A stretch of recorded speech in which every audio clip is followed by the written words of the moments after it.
Okay, well, welcome out. We will get started. We're only 4 minutes late, so that's good. Um, but yeah, we appreciate you guys coming. The discussion I'm actually really excited for tonight. I think that there is a lot of very interesting information and interesting issues. So thanks for coming. We're trying to incorporate a little more of the belief side into things. And part of what we are striving for and believe is to help bring a system of civil discussion and discourse to society. So Matt is going to talk to us a little bit about how to have conversations about hot topics or disagreeable type, or to converse with people that disagree with our opinions, I guess. And he'll have a little bit on that, and then we'll dive into the Constitution series here. So we'll give Matt some time here. All right. So Austin and I talked obviously about what we're going to talk about, but we didn't compare notes. And I wrote this up here. So if everyone would turn over here, we're trying to figure out our screens. So that's where my presentation is going to be. I'm going to take a few minutes here. But like Austin said, one of the main goals of Believe and these constitutional series is to model how to manage honest differences of opinion with mutual respect and dignified dialogue. And we don't claim to be perfect at this or experts at this, but we are here trying.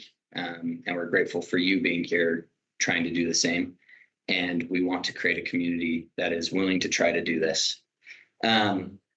So I've come up here with a couple of keys for success that I've found to be helpful for myself. So the first one, as I started trying to do this more, is this realization that I don't have to be right. And what I mean by that is it's not something that I have to come ready with every fact and every piece of my opinion, loaded with all my ammunition. If I actually approach it from more of a curious standpoint, then I can't lose. It's not even about winning or losing. It's just a conversation. So if I ever knew that I was going to go be in a room with someone who maybe had difference of opinions, I'd always get this anxiety. But this was really helpful to be like, you know what, I don't have to win this conversation. I don't have to prove my point. But if I approach it from a curious place, I can still disagree and say, well, it's interesting that that's the way you think about it. So that's been really helpful. Another one that I think is helpful, but I'm also very guilty of, and so we're going to try to help each other be accountable here, but is to avoid absolutes and extreme language. So a few examples of those are, things like always, never, everyone, nobody, or words like, it's crazy that somebody would do this. It's insane. I can't imagine. Those types of words can really shut down conversation. And so then another big one is tonality. And I have to shout out my wife. I have to give her credit for really bringing this one to my attention.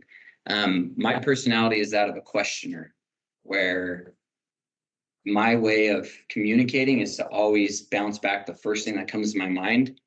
But she helped me to notice while we were dating that I'd always end things on down tones. And a down tone is a very confident tone, but it also kind of closes the door to further communication. And so it took me a really long time to even recognize it. It took me a lot of practice, but she would kind of say Matt, tone, because we'd be having, it wasn't even like an argument, but I would just come in with my opinion and just end on that down tone. And she kind of helped me to end it with an inflection up. I feel that kind of opens the door a little bit.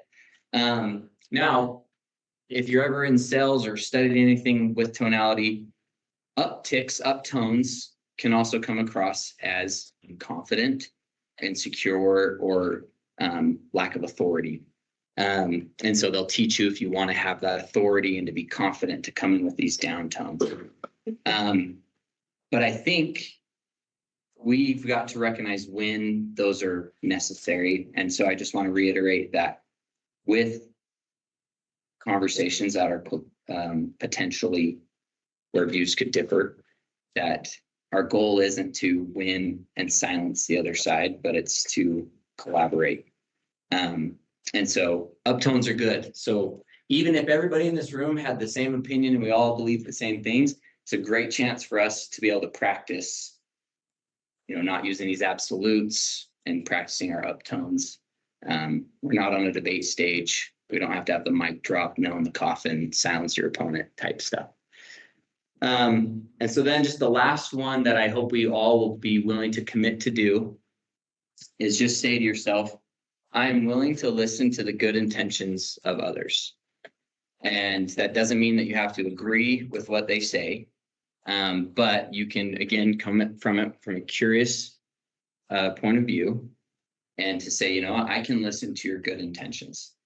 And I think, again, this is pretty short. We could go into a lot of stuff on this, but I think if we can start there and practice there, that not only here, but as we go out and have conversations with people, that will be much better set for success. So thank you very much. Thanks, Matt. Yes, we don't have to say. That is part of our respectful civil discourse. Yeah, thank you. The lighter the clapping, the more we disagree, probably. Just kidding. Yeah, so this, and it is interesting because I used to feel like I needed to convince every person I talked to about something. And I did very poorly at it. And I learned over time that life is way more enjoyable and you get a lot further with people when you can truly listen to them. And so one of the reasons I wanted to talk about this issue is because I actually feel that there are deep-seated feelings on either side of this, but we often don't take the time to understand where people are coming from and what they're looking at. And so I tried to really look at this from the perspective of, the concerns on both sides, what people are really pushing for, assuming that there are people with good intentions. I know people assign bad intentions. Maybe those people exist, but there are people with good intentions.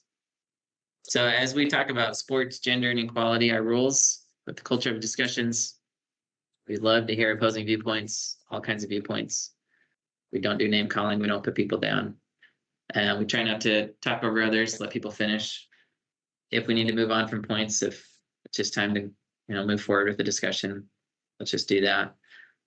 But really to be serious about learning something and being open to learn something and then learn from and share with others. We really appreciate those that share. Then we added this in. This happened in Utah yesterday, I think, on the sports issue. There was a post from a school board member that has caused quite a bit of consternation throughout Utah. And I actually think maybe one reason why there's a few less people here today, because there were others that had said they would be here and they're not. And it could be because it's concerning to talk about, especially in light of some of the things. The other school board members are calling for the resignation. Yeah, and the legislature, some members of the legislature are looking at impeachment as well. And so it's pretty strong.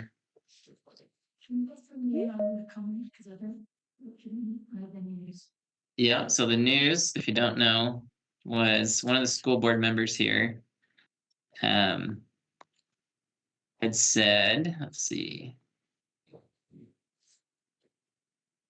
they posted a picture of a girls' basketball team here in Utah. And in it, there were two girls that were closer in the picture that you could see. And one of them is a tomboy and works out of the gym. And so she's more muscular and things, but very much a girl still. But I guess I haven't seen the picture, so I'm just relaying what the news said. It could have looked like a boy.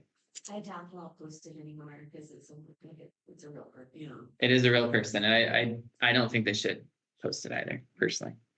And because it is a real child here in the state. And she posted a picture of them and said, girls basketball, ...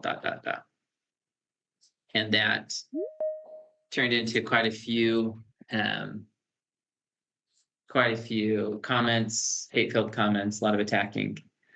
And there's a serious problem with attacking people, obviously, but it's an even bigger issue to be on the school board and use a picture of a student, an active student in the state for any type of political purpose. So there is a lot of outcry. Governor Cox has come out, issued statements. A lot of people have issued statements on it. And we definitely don't want anything like that here. It's not what we're looking for. We go from the perspective that all humans are children of God. Every person, no matter where they fall in the political spectrum and what they believe, what they feel, they're deserving of our love, respect, and civility. So, but with this, I've learned a lot digging into this issue.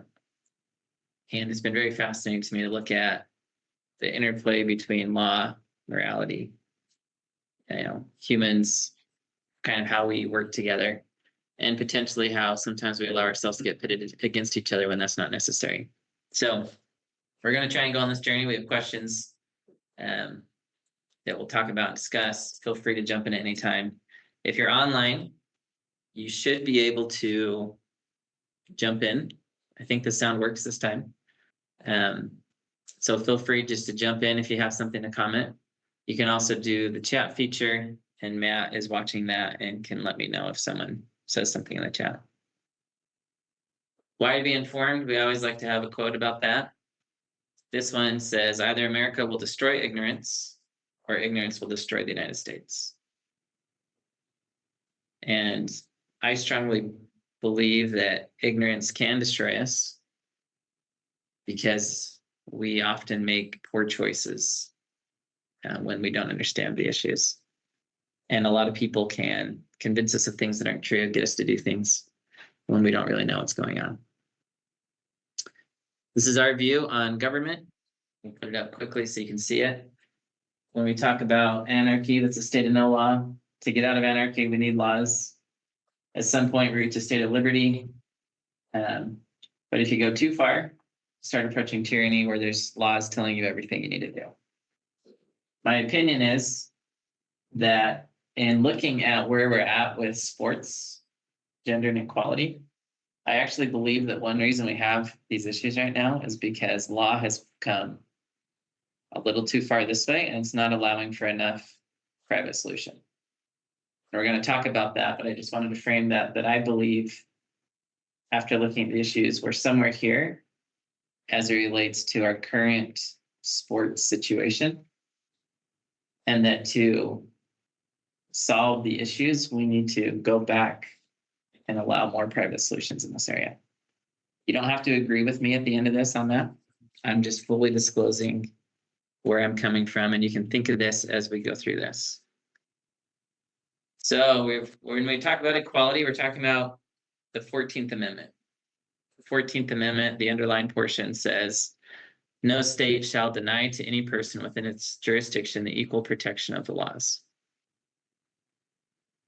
So we have an interesting scenario in America where a number of people say the law just needs to apply equally, but it doesn't have to give everyone the same opportunity or treat everybody the same. But when it comes to things, when the law starts giving opportunities to people, so for example, with education, we're going to look at a case in education today. If the law gives men an opportunity to have equal protection of the laws, does it also need to give women a similar opportunity? And that's one of the questions the Supreme Court tackles. And again, reading this purely, denied any person within its jurisdiction the equal protection of the laws. It doesn't say the equal benefit of the laws, but the courts have basically inferred it to mean the same thing. And I don't know if anyone has any differing opinions on that, if it shouldn't mean that you get equal benefits, meaning if they're going to give $500 to a man, they should give $500 to a woman. Or if you're going to give something to a Black person, give it to a white person. If you're going to give something to a Christian and give it to a Jew, don't pick and choose which groups you're going to benefit based on. They always have a caveat with equal protection. that there's certain groups that receive protection, other groups don't. So for example, attorneys don't receive protection. The law can treat us differently than it treats everybody else because we're not protected under the Constitution. Just gonna say, when you say benefits, I mean, we certainly have different benefits for middle class wealthy. Yeah, and we do there because you're not protected based on money status under the Constitution. So the protected classes are religion, race, sex, national origin, and there's a couple others they add in, but basically it falls into that. Disabilities kind of come under that.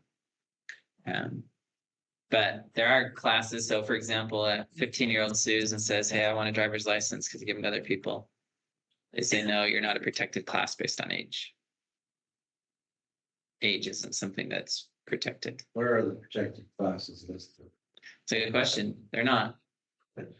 The only protected class that's listed specifically is race, where it has some protections for things like voting. 15th Amendment protects it for voting. But the 14th Amendment was put in place and they had to decide that it meant something. But if they had to apply everything equally at all times, they'd never be able to say 16-year-olds can drive, 15-year-olds can't. So the law kind of came up and said, there's things we'll protect and things we won't. When this started, women weren't covered under this. They still couldn't vote. And so women as a protected class came along much later. If any of you want to guess, here's a trivia question. Do you know the year that the Supreme Court first struck down a law as unconstitutionally discriminating against women? Any wild guesses? The 1960s. Close. She said the 1960s. That's where my mind went to. It was 1971. First time they struck down a law as being discriminatory against women. What was the law? The law was Idaho said that men should be preferred to women in selecting who was to administer a probate estate. Well, that's a silly thing to fight over. Well, maybe it's a silly thing to fight over. I don't know, but maybe there's a sister that was way better than her brother, you know, and so there was the first law they struck down as unconstitutional, as discriminating against a woman. And there were quite a few that followed in the 70s. America was pretty sexist in their laws up through that time. And there was a lot of distinction in the law. But sex has not had the same status in the law as race, because the courts have said there's basically no difference between race, and the law shouldn't be making differential treatments on race, but there are some differences between men and women, and so we'll tolerate a few more differences. So women, for example, can have maternity leave without it being required to give to fathers as well. And they'll tolerate that difference because there's a difference that women have children and men don't. Yes, I have a question. People like Elaine Maxwell do not go to a common prison. They go to a very special A nice one, a white collar prison. lateness, whatever. Yeah, is that in supporting them? It's a great question. How do you know that? Is that common knowledge that there's a rich people prison? It is. It is common knowledge, yeah. I didn't. Like a Stewart and. Yeah, Martha Stewart went there. It's a nice place. It really is. I thought more rich people would stop committing crimes if they had to go to a scary prison. Put them in with the murderers, that would be a little different, right? Yeah, they have different types of prisons. They have ones that where the really rough criminals go. They have ones where the white collar business criminals go. And the white collar business criminals get a lot better prison experience. So it's like a crime that's like higher class? No, it's who it hurts. Or how it hurts them. Because you could, oh, Still money versus you kill people. You need to replace. yeah, or you lie. So I think Martha Stewart was insider trading.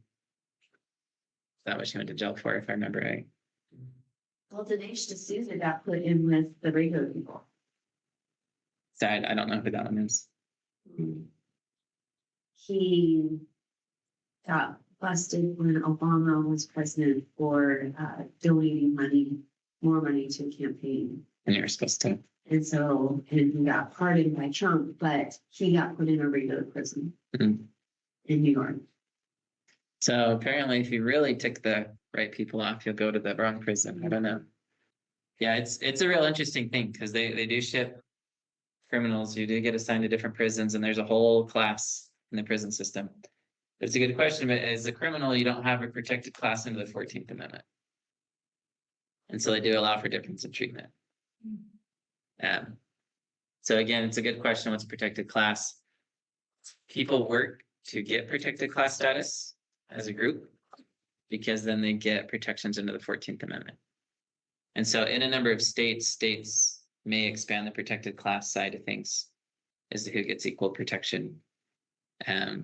California has a very long list where I think even based on hair style, you can't be discriminated against in California. So meaning an employer can't require that you not have a mohawk if you want to work customer service. They just have to take whatever hairdo you come on. So that's, but under the federal laws, those are there's not a ton of them. So in talking about sports, there's a couple fun sports facts. I couldn't find a 2023 number, at least decently quickly in the 10 or 15 minutes I spent trying. But 2017 was the last I could find. Americans spent over $100 billion directly on sports. 2018, there were, I think, 4 states that had legalized sports gambling in America. They got grandfathered in before they banned it. New Jersey was one of them. And so people would go to those states to bet on sports. $4.6 billion. 2018, the Supreme Court strikes down that law and allows sports gambling across America. And by the end of November of last year, they had already bet over $100 billion, or the handle, which means the amount wagered, was over 100 billion. That's a lot of money. It's a lot of money. And it's so refined with electronics and technology that you can bet on every single play. You can bet how many yards they'll get. You can bet who they're going to pass it to. You can bet all kinds of things, play by play. And so now athletes get death threats if they lose a game, or maybe even if they win a game, because you could have made someone lose their entire home because they wagered on you doing the opposite of what you did. So it's quite the place to be. They're expecting $23 billion in bets by this Sunday for the Super Bowl alone. Seems like the availability for corruption would be very high. Like if you knew an athlete and you're like, hey, in like the third quarter, you need to miss free throws in a row and you can make money on that. Seems like it'd be pretty easy to get corruption involved in the system. Yeah, and do you want to know why they banned sports betting for so many years? Because of that. It was because of that. They actually threw a baseball game. Oh, yeah. The NBA did it too with refs. And I don't know the NBA story. The refs were betting on the games, and so then they're throwing games, and that was proven. And yeah, And Major League Baseball they paid some players to intentionally lose one of the big games. And after that, the viewership in sports plummeted, and sports, to maintain viewership, had to say no betting on sports. So it was a strict rule for a long time, almost about 100 years, until they decided that, I don't know what they decided. It was worth enough money. I don't know. well, so there's rules that players can't bet, even if it's not their game. Players are not allowed to participate, but they're getting caught and they're throwing a fit about it too, because they're like, it's not even my game. So they tried to put up little walls, but those are going to get collapsed too, because why can't they bet on somebody else's game? Yeah, it'd be like name, image, likeness, right? Just because. Yeah. No, but it is wild. It will completely changes a lot about sports. That's a lot of money. Like this, the impulse to cheat the system would be very high for that amount of money. Absolutely. Just $23 billion in one game. Yeah. And if you don't believe that someone's going to try and find a way to do something, I think you'd be silly to not believe that money won't creep in there. Between October 2022 and October 2023, ticket prices increased by 25% on average. The average cost of going to a pro football game for a family of 4 was over $500 in America. before this price increase. The NFL produces footballs, 700,000 a year, takes 35,000 cows to make their footballs. That's a crazy stat. Sorry, I used the word crazy. That is, That was absolute. that was absolute. And as of 2020, Michael Jordan made $1.3 billion from his Nike deal. In 2022 alone, after that 1.3 made another 256 million. So we talk about sports numbers, 100 billion, whatever, but we have a crazy amount of indirect spending on sports. If Michael Jordan's making 256 million, it means that Nike is raking in far more than that off of sales from people wanting to be like Jordan, essentially. So, and this is still in 2022. He hasn't played for quite a while. So it's just to say that sports are a crazy important part of the American culture. If you ask Americans what American sport is, 53% say football, 27% say baseball, 8% say basketball. And this is a stat, I don't know how to verify it, so it could be totally fake. But the claim that someone made is there's only 2 days a year without a professional sporting event in the United States. And they claim it's the day before and the day after the Major League World Series. So Just, I don't know if that's true, but I just saw a series for the Super Bowl. It was cheapest tickets were over $8,000. yeah. $9,000 a seat. 8,000, a little over 8,000 a seat, but you buy it on, that's the cheapest seats. That's your fun cost ratio being out of balance. Yeah, and they were showing that the suites to watch the game are in the millions of dollars if you wanted to purchase a suite to watch the game. So this is one of our, you can maybe even say, idols in America. So here's the question: what makes sports entertaining? Why do we watch sports as Americans or play sports? Because we're not Vikings anymore, and so we don't have real things that we're fighting for. Okay, so we moved from a warlike state to trying to be peaceful, and we still need something to fight about. So we have this old leftover instinct to fight, right? So we're It's still, to belong to something, so. okay, so it gives you a little tribe to belong to, or a big tribe.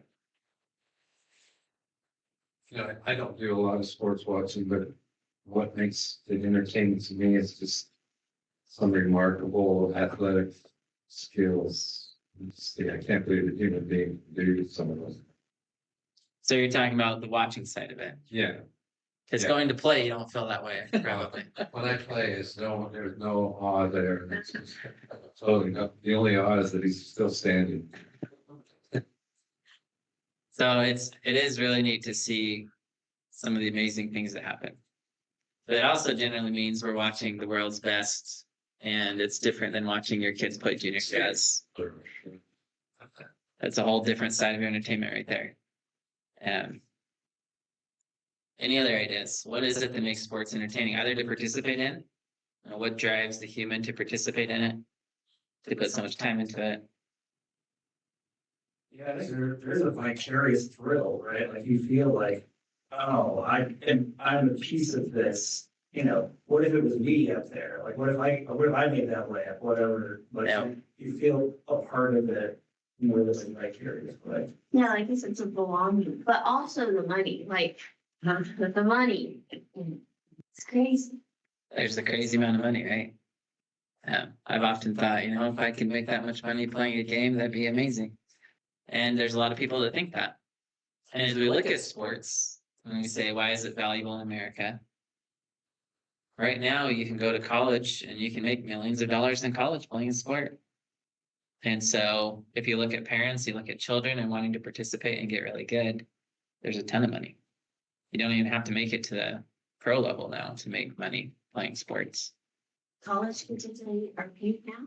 Yeah, so if you haven't followed the sports news, the Supreme Court a couple of years ago said that you couldn't ban a college athlete from getting paid for their name, image, and likeness. Meaning that Nike could go to a college player and say, hey, if you put Nike on your stuff and wear Nike shoes, we'll pay you $10,000 for your name associated with that. And those deals have quickly racked up to the millions of dollars for college students, for the better ones. You can see in the news where all the University of Utah football players got new trucks. They're released. Last year, They got a lease. So as long as they stay with University of Utah, they get a truck. If they leave, they lose their truck. They have brand new trucks for every football team player at the U. It's part of, they call it NIL, name, image, likeness. So you'll hear that thrown around. And they're pretty sure it's going to come to high school sports pretty soon. That companies can pay kids for their name, image, and likeness. Utah has already proposed some laws on it. They're talking about it up at the Hill to allow it. So quite a few radical changes in sports. So here's the facts that currently exist. I was reading an article. They're quite excited. Viewership for women's sports has grown to 20%, I think. 20% of what? Of all viewership of sports. So 20% of those viewing sports are viewing women's sports. That's up from 4% 10 or so years ago. So there's been pretty big strides in increasing the viewership of women's sports. But why is there a viewing disparity in men and women's sports? I think it's funner to watch guys. Like, I don't know, it just is. So if I'm gonna take the same opinion that you were taking, like I see myself in that, I don't ever care to see myself chasing a ball. I don't ever like, so I'm not like, wow, I can really associate with that woman that's 7 feet tall and, you know, like that's not anything I care about. Whereas maybe men are more likely, like it's more of a. Yeah, I feel like more men would watch sports in general than women. Not saying women can't, but as I bet that would be easier for a man to want to watch it than a man. Okay. All good thoughts. I think sports viewership, it's slightly more male, but there's a significant number of women that watch male sports as well. So some of the women find something in watching someone chase a ball. Yeah, but are they watching women chase balls? Or are they, you know, like so? Yeah, only at the 20%. So obviously the viewership is more towards men's sports. Yeah. So you know, but I don't watch either, so I feel like I shouldn't have a lot to say. But you can explain why you don't find it interesting. I don't find it interesting. Not entertainment value for you. Any other ideas? I mean, those are good thoughts. Culturally, you know, people way back, so there's been men Okay. that have, you know, been driving agents or, you know, you didn't see in female categories, right? So I think it's just a cultural thing too. Over time, they just had males being spoiled. And there's quite a few people that believe that say it'd be very different if we had raised everyone differently. But they say there's some deeply ingrained notions. Sparta, I think everyone had to be a warrior. Yeah. So I have something interesting. My son goes to a high school here and for, I don't know if you call it punishments, but like to work off negative credits or something. I don't know. It was for like an absence. He could work it off by going to a girls' sporting event, which I think was offensive. So you can have your absence excused if you go support the girls' sports teams. And you have to like fill out a card saying what the score was at different random times to prove that you stayed the whole time. Well, maybe that helps explain why the viewership's coming. Maybe. Maybe we've created incentives in society to I think that's what you got. get more people there. I don't know how many people are going for that reason, but hopefully not too many. Well, there is an interesting factor there, and I want to say though that I do think that women's sports are improving and getting more exciting on their own, and that's kind of a separate conversation. But one thing that I notice is the like ESPN and the NBA, like their social media accounts have really been pushing showing women's sports. And they've done it through if you read in the comments, people are just like, we don't care. That's what they say on a lot of how, because it's kind of obvious that they're really pushing and pushing. Now, again, that just works for the algorithm, like it's drawing a ton of interest on the app, so they're gonna keep posting that type of stuff, whether it's people like it or not. But people will put a comment that says like, use me as a I don't care button, and that button will get more likes than the actual post may. And so I'm not in any way trying to discredit, it's more to add to this side of the conversation that an effort is being made to boost viewership. And then I think I have some ideas on why that would be in their best interest to do so. I'm not saying I'm opposed to it, but that's also separate. But I feel like efforts are being made. I think it's certainly different, like men's and women's basketball, watching it is definitely a different experience. And that the men are oftentimes either taller, can jump further, higher, shoot from further away. But that difference for me, I like watching men's basketball too, because it's different. Like I've seen men play basketball a lot, watching women play basketball. It's interesting because it's a different setup than it is in men's basketball. And if you're not looking for the slam dunks, Yeah, but you're looking for the, it's just nice to watch something new. yeah. Well, and do we know if there's the same amount of women's teams as men teams? Great question. Also, that would affect viewership. That would definitely affect viewership. What do you think the answer to that is, if you're just to guess? Yeah, I wouldn't think there would be as many women teams. There's no female football national league. Yeah, so it's one of the reasons we put up 53% of Americans say football is America's sport. There's no females virtually anywhere represented in football. And so, and if you look at the second one, which is baseball, and this is one I still don't fully understand, but I don't think girls play baseball generally. Play softball. They play softball. And so I think the two main sports in America don't have a woman counterpart to it. Which is an interesting thing that we're going to look at as we go through this.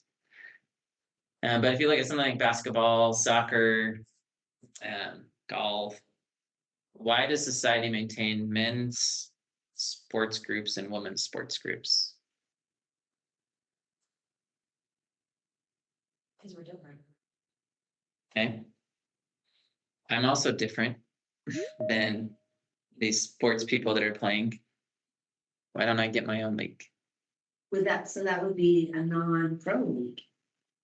Right? Why though? Why can't I be pro? I think you could be pro. Well, there's different levels of like, there's like heavyweight, lightweight, you know, like there's different levels, so you're competing against an appropriate opponent. Why don't we create a pro basketball league for 5'9" and shorter? That might be fun to watch, honestly. It's like you said, nobody would care. I think money does. So money does drive a lot of it, but we've decided with women that the NBA needs a WNBA, even though the NBA basically subsidizes the whole WNBA.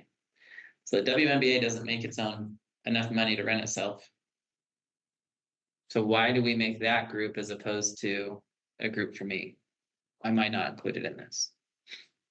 I guess because there's nobody in your class that's pushing for a different league to get created.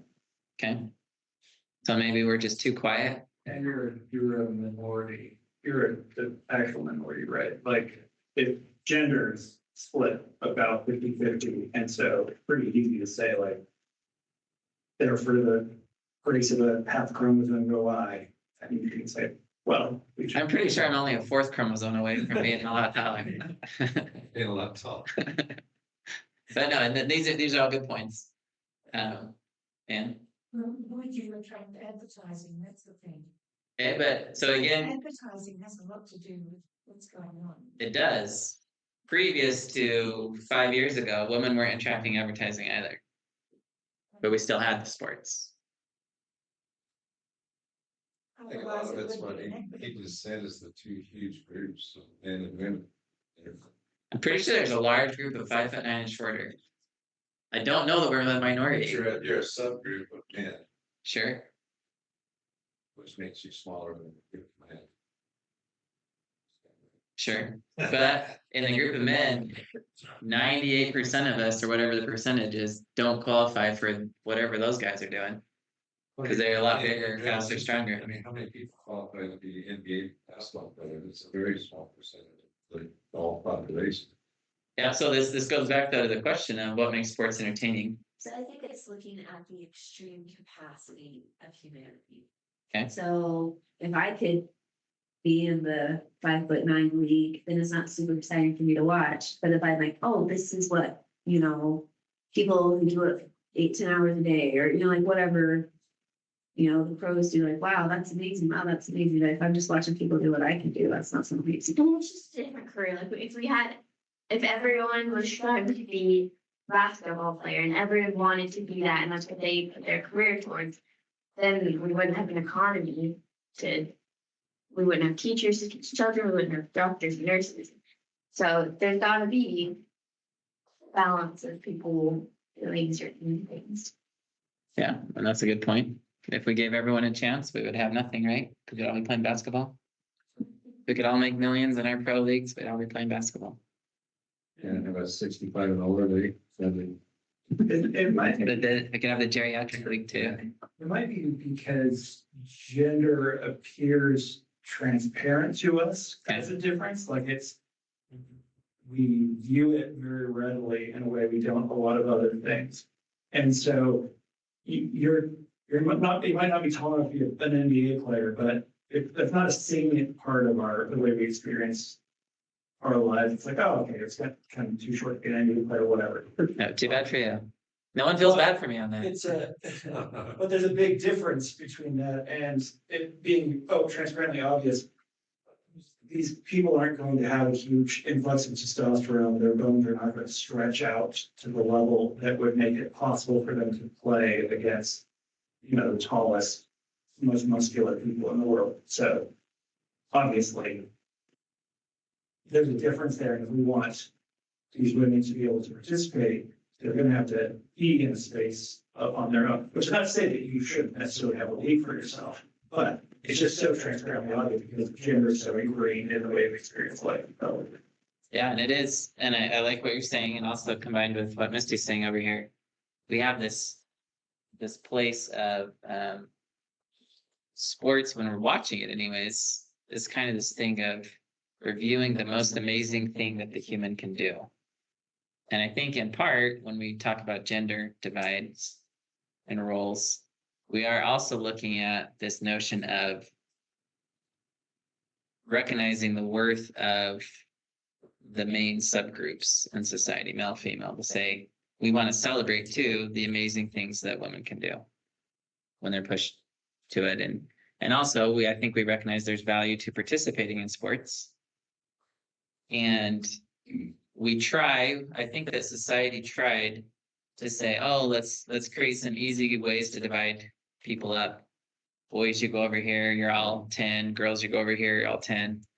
We'll put you and let you play because it was a simple way to classify. We can see that easily, age easily. But it's interesting in sports because my son doesn't have the tall chromosome, like me, he goes and plays basketball. And they're literally the last game, 2 games ago I was at, there's this kid who's almost twice as tall as all of them. And the guy would just stand there and nobody could even jump and touch his hand. Not even, no joke on that. And he could just grab the ball, put it back up, grab it, just keep going until it finally went in. And I look at it and go, why don't we break it down into a few more classifications for these kids? Once you're a certain height, you're just on a different team. But we don't. We've chosen gender and age mainly as the 2 main classifications that we divide sports up by. Which is really interesting because like in more rough sports, just dividing by age and not size causes a lot of injuries. And a lot of problems for kids. Yeah. And we're going to get into this a little bit about what are some of the things that actually stop people from participating in sports. It's you go up against a huge kid, you get squashed, and you kind of stop. Or you go play those basketball games and there's a tall kid and it's just no fun. Or you're just not quite as good maybe as the 10-year-olds.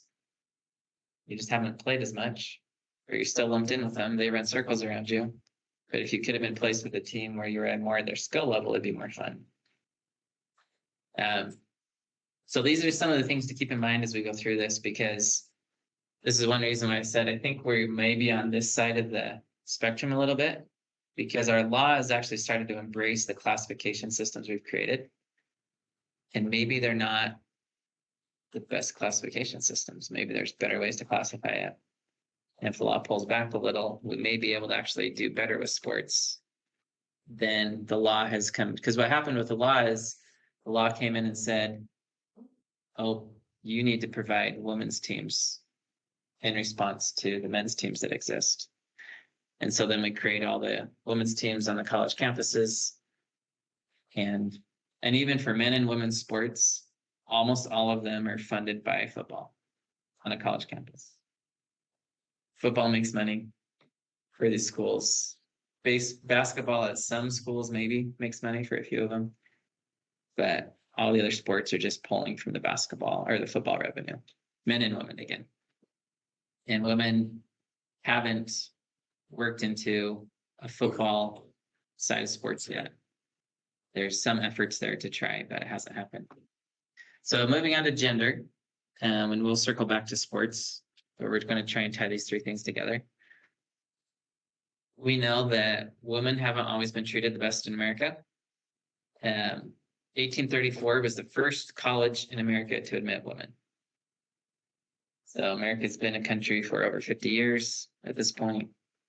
Finally get a woman into college. It took Harvard until 1977 to admit women. Kind of crazy to think about. By 1981, 92% of US universities were co-ed. And it was in the 81 to 82 academic year when women began to earn more bachelor's degrees than men. And that trend has continued, or it continues to grow. And so now, by 2011, last number I found on it, men made up just over 40% of those in college. Not all of them are graduating. So 60%, almost 60% of people in college are women. As of over a decade ago. Yeah, it's worse now. Yeah, it is. Disparity is higher. And it continues to grow. These are just official stats I could find. But 70% of class valedictorians in 2011 were women. In 1960, 97% of men between the prime, 25 to 54 years. So I'm still in my prime. That's good. We're working. Today, at least one of every 9 males between those ages are not working or seeking work. In 2009, boys were at least twice as likely to be diagnosed with attention deficit hyperactivity disorder, twice as likely to be suspended. This is talking about grade school. They had higher dropout rates. They were 4 times as likely to die from suicide as girls. And 78% of the jobs lost during the recession of 2008 were held by males. So the recession really hit the places that men were working the hardest. In 2021, girls were nearly 1 in 3 girls in high school considered suicide. More girls also now report feeling so sad and hopeless they couldn't engage in their normal activities for at least 2 weeks. And in 2016, they said that 90% of teen girls use social media. I'm sure that number is almost 100%. I know there's some that don't. So it's not 100%, but it's probably very close. And there's all kinds of theories out there about why these things happen. But we're just talking about a little bit more from the perspective of, Misty had said it at first, we're different. Talking about what are the differences, what are the similarities? How do we grapple with different needs and things? Throw into that mix what they call intersex humans. who they're born with some level of combination of male and female parts. Some of them, a much smaller subset, have what appear to be full functioning both male and female parts. And so 1.7% in the US, that would equate to over 5.7 million people. And what happens at birth is usually if you have a child that has multiple parts, you have a intersex expert come in, they talk with you about it, and there's usually a surgery done to put the child on track to be one or the other. And so that may be decreasing where parents aren't doing that as much, with how much awareness has arisen with these things. But if you look at 5.7 million people, that's more than Utah's population. It's a significant number of people that are born with some level of, combination between male and female. And like you say, we see male and female, we view it as this very set thing. It's set in there. But then some of the questions that come up with gender are there non-physical differences between boys and girls? You say yes? Anyone else believe that? And when I say non-physical differences between boys and girls, one of the things that society debates is you can generalize boys and you can generalize girls, but you can always find someone that's a girl that would fit in the boy generalization and someone that's a boy that would fit in the girl generalization. Do you believe there's some generalization or some attribute or characteristic that is universal across all girls or across all boys that's not physical? If you can change my answer. I believe that there is an essential thing that is true of all girls. or all boys. Okay, and you were probably talking in general. You can see differences, men and female, and that's the way most of us operate, for sure.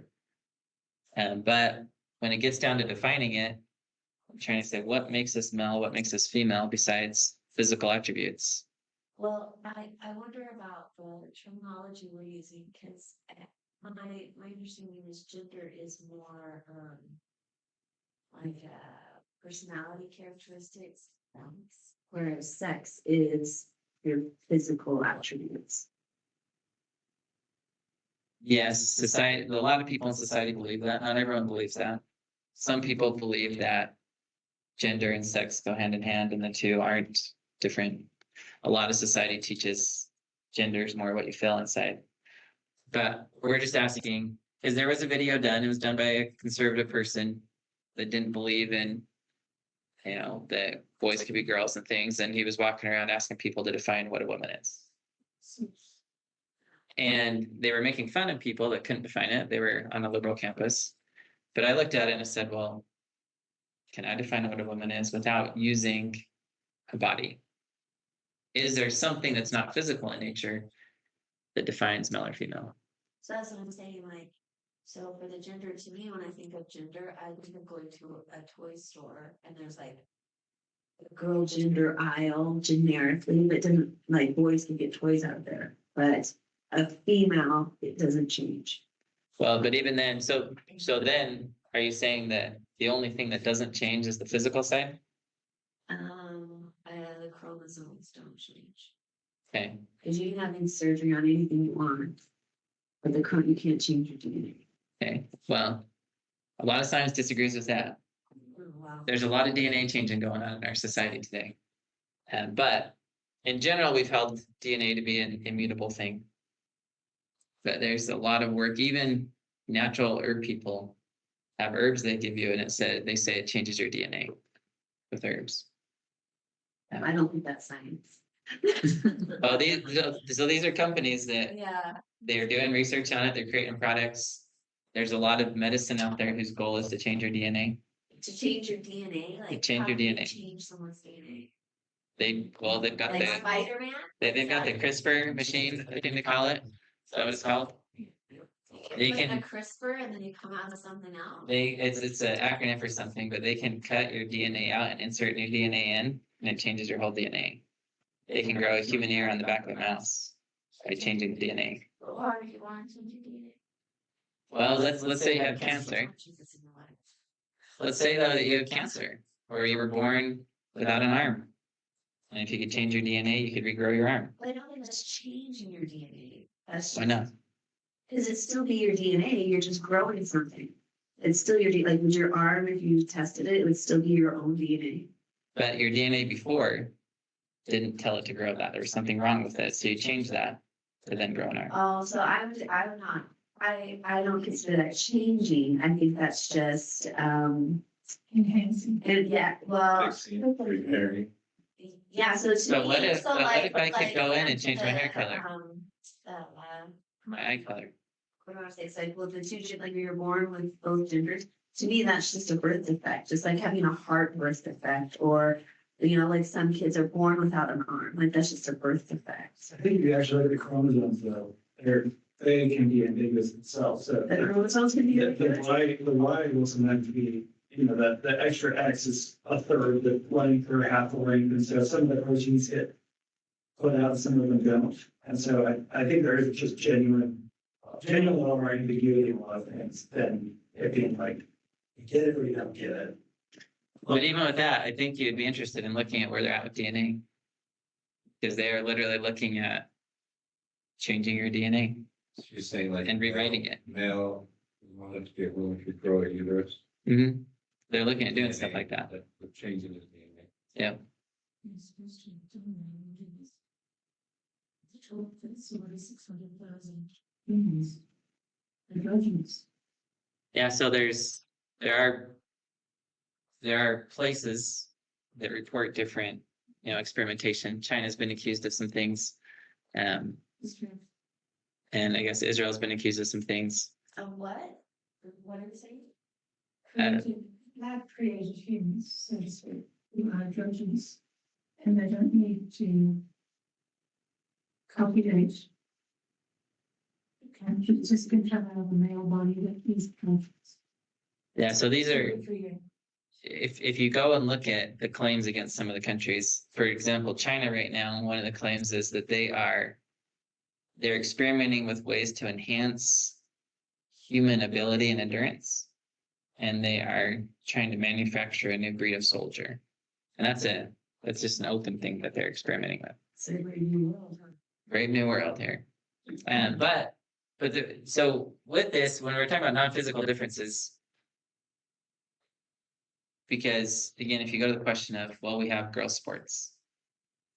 Well, are we talking about sports of just someone with a certain chromosome or another chromosome?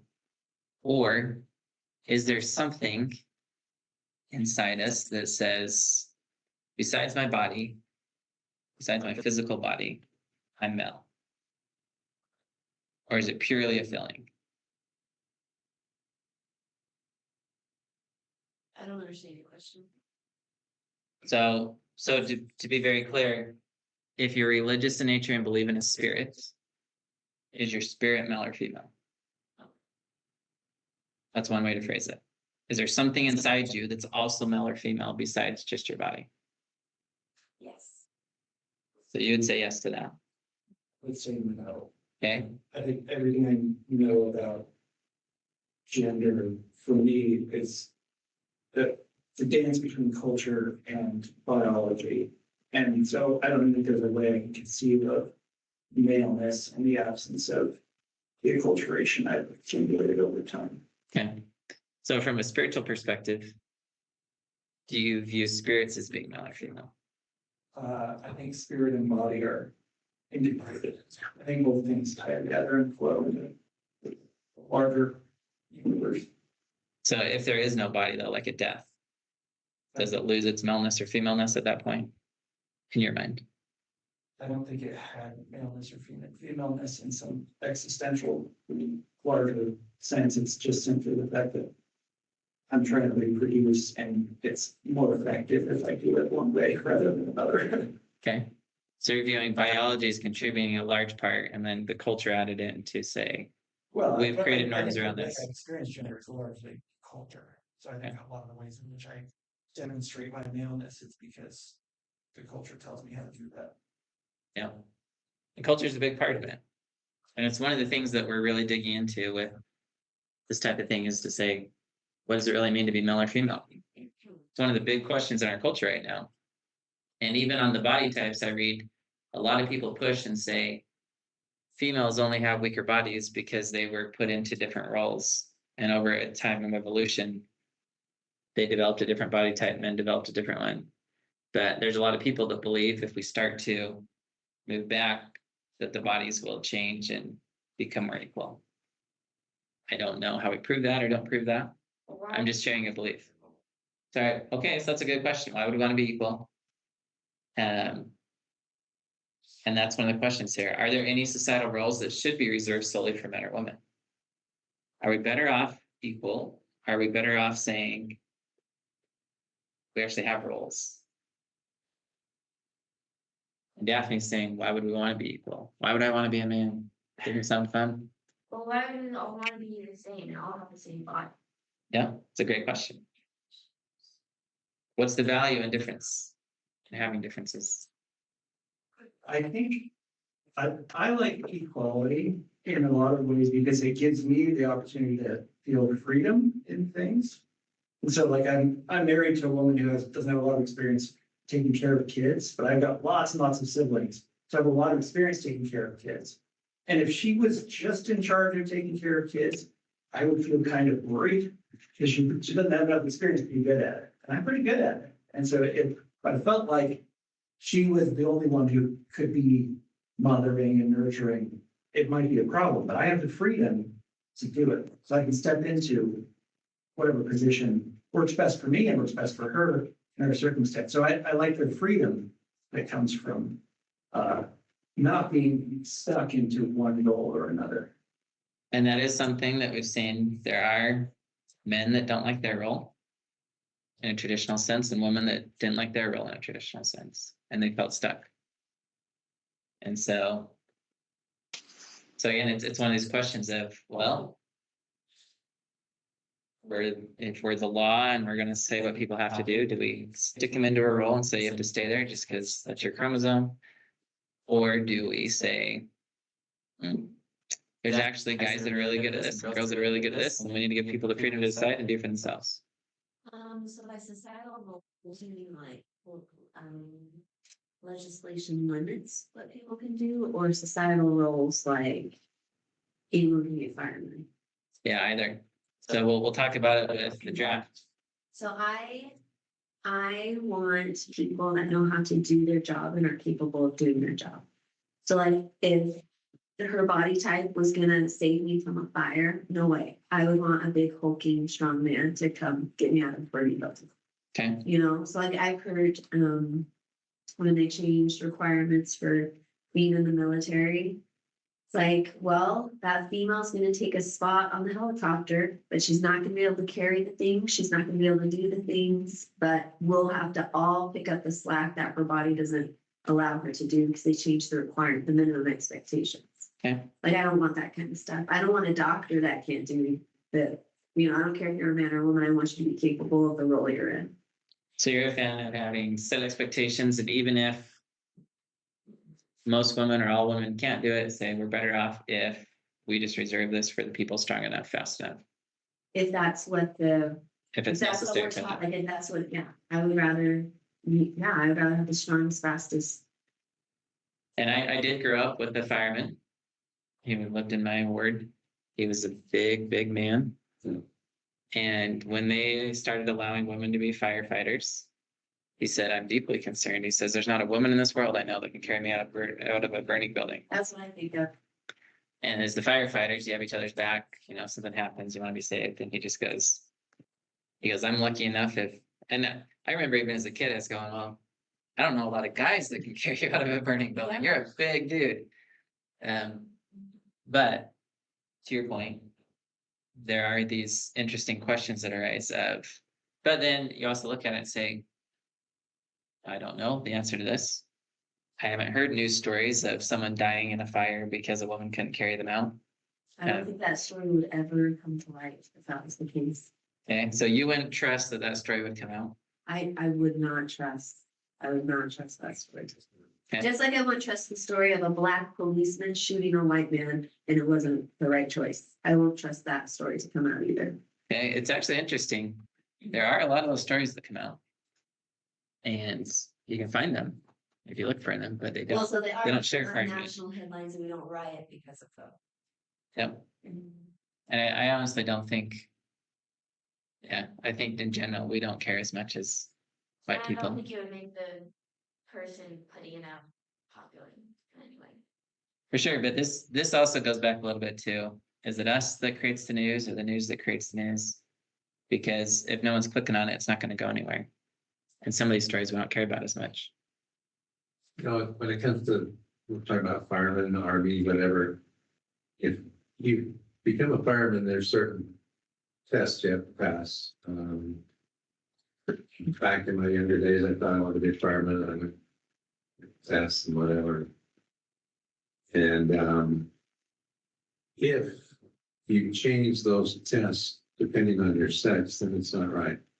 If you have lesser requirements for one sex over another, then you're not right. But everybody, regardless of what you feel you are, has to pass the same thing. And, you know, like you say, there are some women that are, they term them Amazons. They're strong, big, and healthy, and they can do those kind of things. That's what they want to do. But they have to pass the test that said it can't be said different for one person. I got a good example. I was in AmeriCorps and I went to be on the fire prevention team where they go out and fight forest fires, whatever. And I lost out to quite a few women who just ran a mile faster than I did, barely carried tags. I just would not agree with their state. I did not deserve to be there. They did. They got the spot. And that's how it should be. That's how it should be for everybody. So That's true. that is something that creates an interesting scenario in our society. Because that has been it's been an accepted mentality for a long time. And so, But people started to question and they started to ask, is this really necessary for this position? Or are you setting something so difficult that no woman can make it to keep them out? oh, Because, for example, in the military, they can say, this is what you have to be able to do. But then the question is, do you really? Do you really have to be that strong to be in the military? Or are you doing that to keep the women out and exclude them? And so we started to ask, well, how do we determine what's absolutely necessary for this position? What does it really take to be a firefighter? And so society started to question these things and look at it to say, are some of these tests and requirements put in to keep women out? so if we even picked an example that didn't have anything to do with physicality, so like being on a board or like having some kind of white collar, Yeah. like I would say, there's no rules that say you have to have this, that, or the other historically, but now it's like you have to have this many of this protected class and this many of that protected class, so you don't get your ESC, which Yeah. who knows if those scores are even be around in a while. But I think it's not by merit anymore. It's by immutable characteristics. Okay. And so there is some part to that. And one of the reasons for it harkens back to this notion. And again, I'm not here defending it necessarily. I'm just trying to share both sides. They said that, people of color said, well, you want all this experience, but the only people that can get that experience are the white people. And that experience isn't actually really necessary for that position. It's just a way to keep the good old boys network in place. And you've got your school over here that has this requirement to get in. They know that none of us get it because we're coming from underprivileged situations.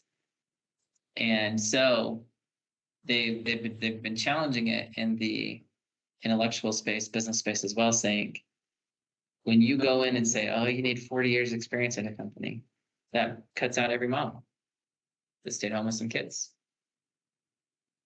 And for a whole generation, that cuts out every one of them. And the businesses are smart enough to know, oh, I can't say that I don't want a woman. So let's just go say you have to do something that moms can't do. But it's not actually necessary for the job. Now, Does that fully justify affirmative action? Is that the best route to go? I'm not defending that necessarily, but this is one example I like to throw out. When I lived in West Valley, there was a new development that went in, and so I lived on a street, just off a street, actually. This one main street was built in the 50s or 60s, probably. Houses are old, red brick houses. It was built next to some big farmer fields. They stubbed roads right up to these fields because the city planned back in the 50s or 60s that there were going to be developments go off through these fields at some point. So the roads are already built. They're going in. It had been this way for 60 years. And finally, the day comes, the farmer dies, the developer buys the land, and he starts to develop it in phases. It's got phase 1, 2, and 3.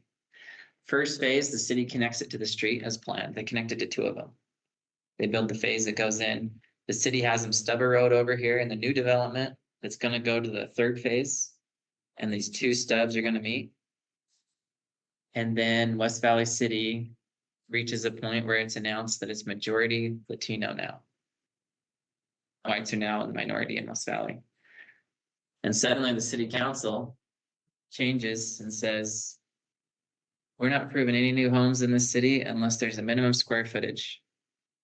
It has to be a huge home out here in poor West Valley.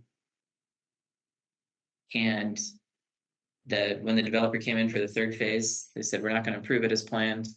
You've got to build huge homes, $1 million homes. And it made it so that these stubs wouldn't work. And so literally the city made them develop this new thing with this entrance from this other side. They made them take out the one stub they had going in and kind of turn it into an awkward circle. Looks really bad. The other stub, the city just put red signs on, and the stub just runs to the back of $1 million home. Literally. Looks horrible. And you say, why did the city suddenly change their square footage requirement? We don't know. They won't tell us.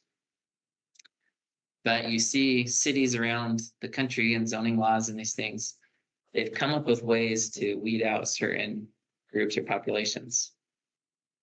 And you can zone to cities. You can go to cities and they're mostly one race or another race or these different things. And certainly there's some aspect of neighborhoods and people coming together.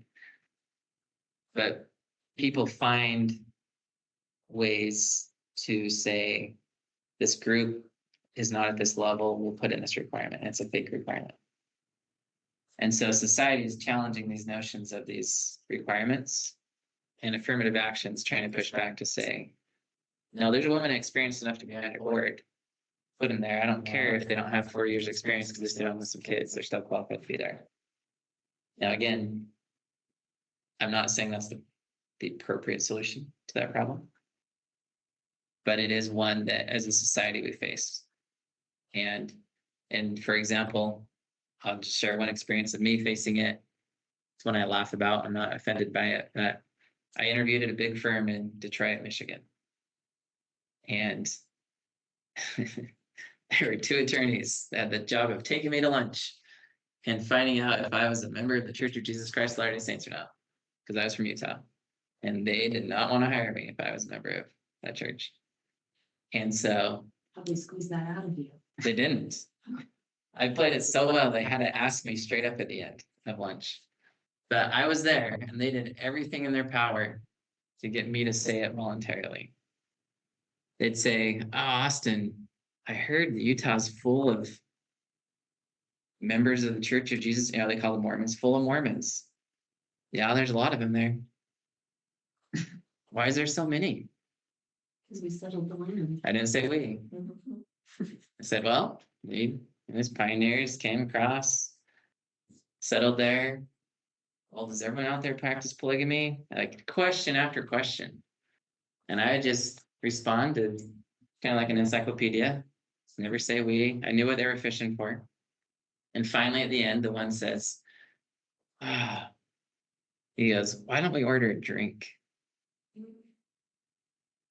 He said, because if you want to come to this law firm, a lot of our clients drink. And you got to be able to drink to close deals with them. And this is where I really got him. I said, that'd be fun, but I don't think it'd be good to go back to the rest of the interviews at the office with alcohol on my breath. And they just stared at me.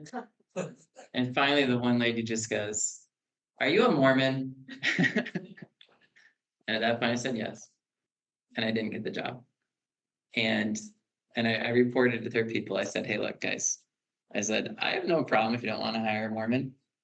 I said, "I actually have deep appreciation for someone that doesn't want to." But I said, "But you guys absolutely broke the law. And you could have been sued like crazy. And I'd highly recommend you don't do that again." And so I reported to their HR guy. But I spent an hour and a half of them asking every question possible because they're not allowed by law to ask me.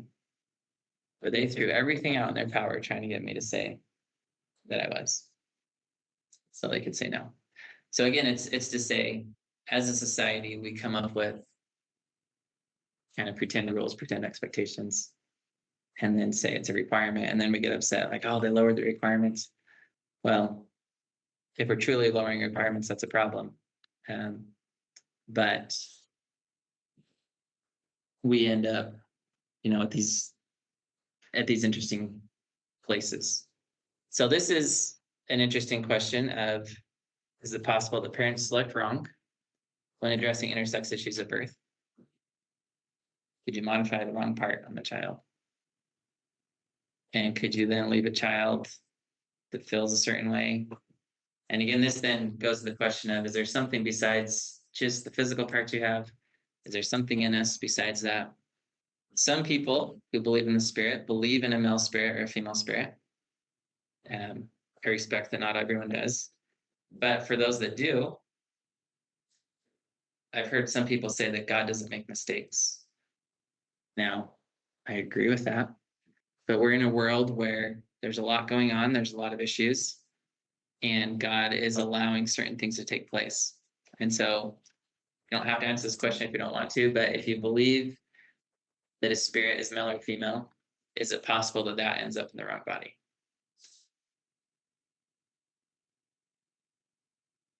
And I'll share my personal belief. In this world, I believe that anything that can go wrong will go wrong. I personally believe it's possible for a spirit that's one to end up in a different body, especially when combined with the intersex issues of birth, parents making selections about things. It's an issue that I think we have to look at in society to say, if there's something else that fuels male or female or something eternal that's a part of us, could it be in the wrong spot? And I personally believe it's possible. I share that simply to say, I think we need to be very, very seeking to understand people and what they're going through, because there's a whole host of possibilities associated with things.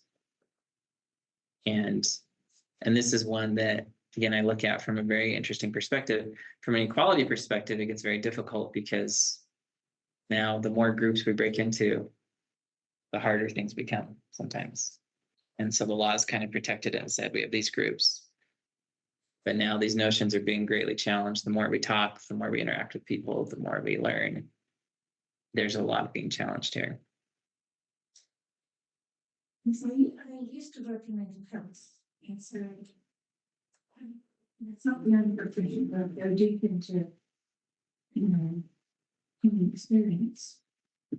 But some of us have had experiences in different types of work we can do. And we had a witness that there's kind of a male and a female spirit, but it doesn't guarantee that something intrinsically can't go wrong with the male spirit, say, entering, fetus. Yeah. So there's no guarantees, even if you have a witness of the male is preparing to come into that body. There can't be something wrong. And to be fair, there are people that believe that that's one thing that won't ever mess up around here. Some people believe, whoa, That's not fair. God's not going to do that to someone. And it may be that way. It may be that maybe there can be things that go wrong there. I don't know. I don't think any of us know fully. But it's one of the reasons why we have to, I think, listen and seek to understand people and where they're at, just because I can't say from my perspective, I'm pretty sure I'm a male in a male body. I'm pretty sure of that. I've never felt otherwise, but there are people that have.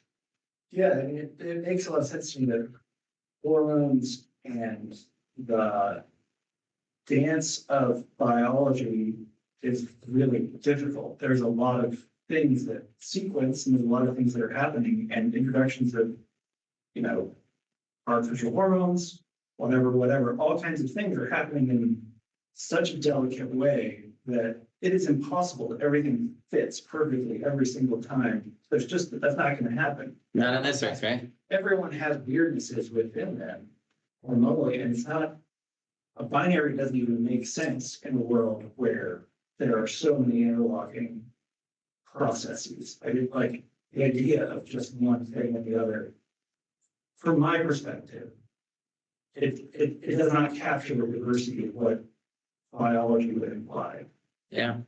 And so if you're looking at it from the perspective of it takes so much to create a human that if we believe that there's only two possible outcomes, it takes a lot of faith in some ways that nothing goes wrong in that process because there's so many hundreds of thousands of interlocking pieces in play. Right, or even that, like, I have some phytoestrogen in me right now that is making me feel maternal or whatever, like that. That's happening inside of me. But I still identify as a man. I still take on maleness. All those things can be true at the same time. Yeah. It's not the easy solution. Just no, it's just boys and girls, whatever.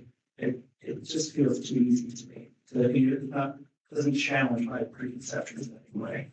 One of the things we love in our life, we love easy. And I think it's one of the things that's happened with sports still. We love easy. It's like, you're 10 years old, just go play with the 10 years old. It'll be great.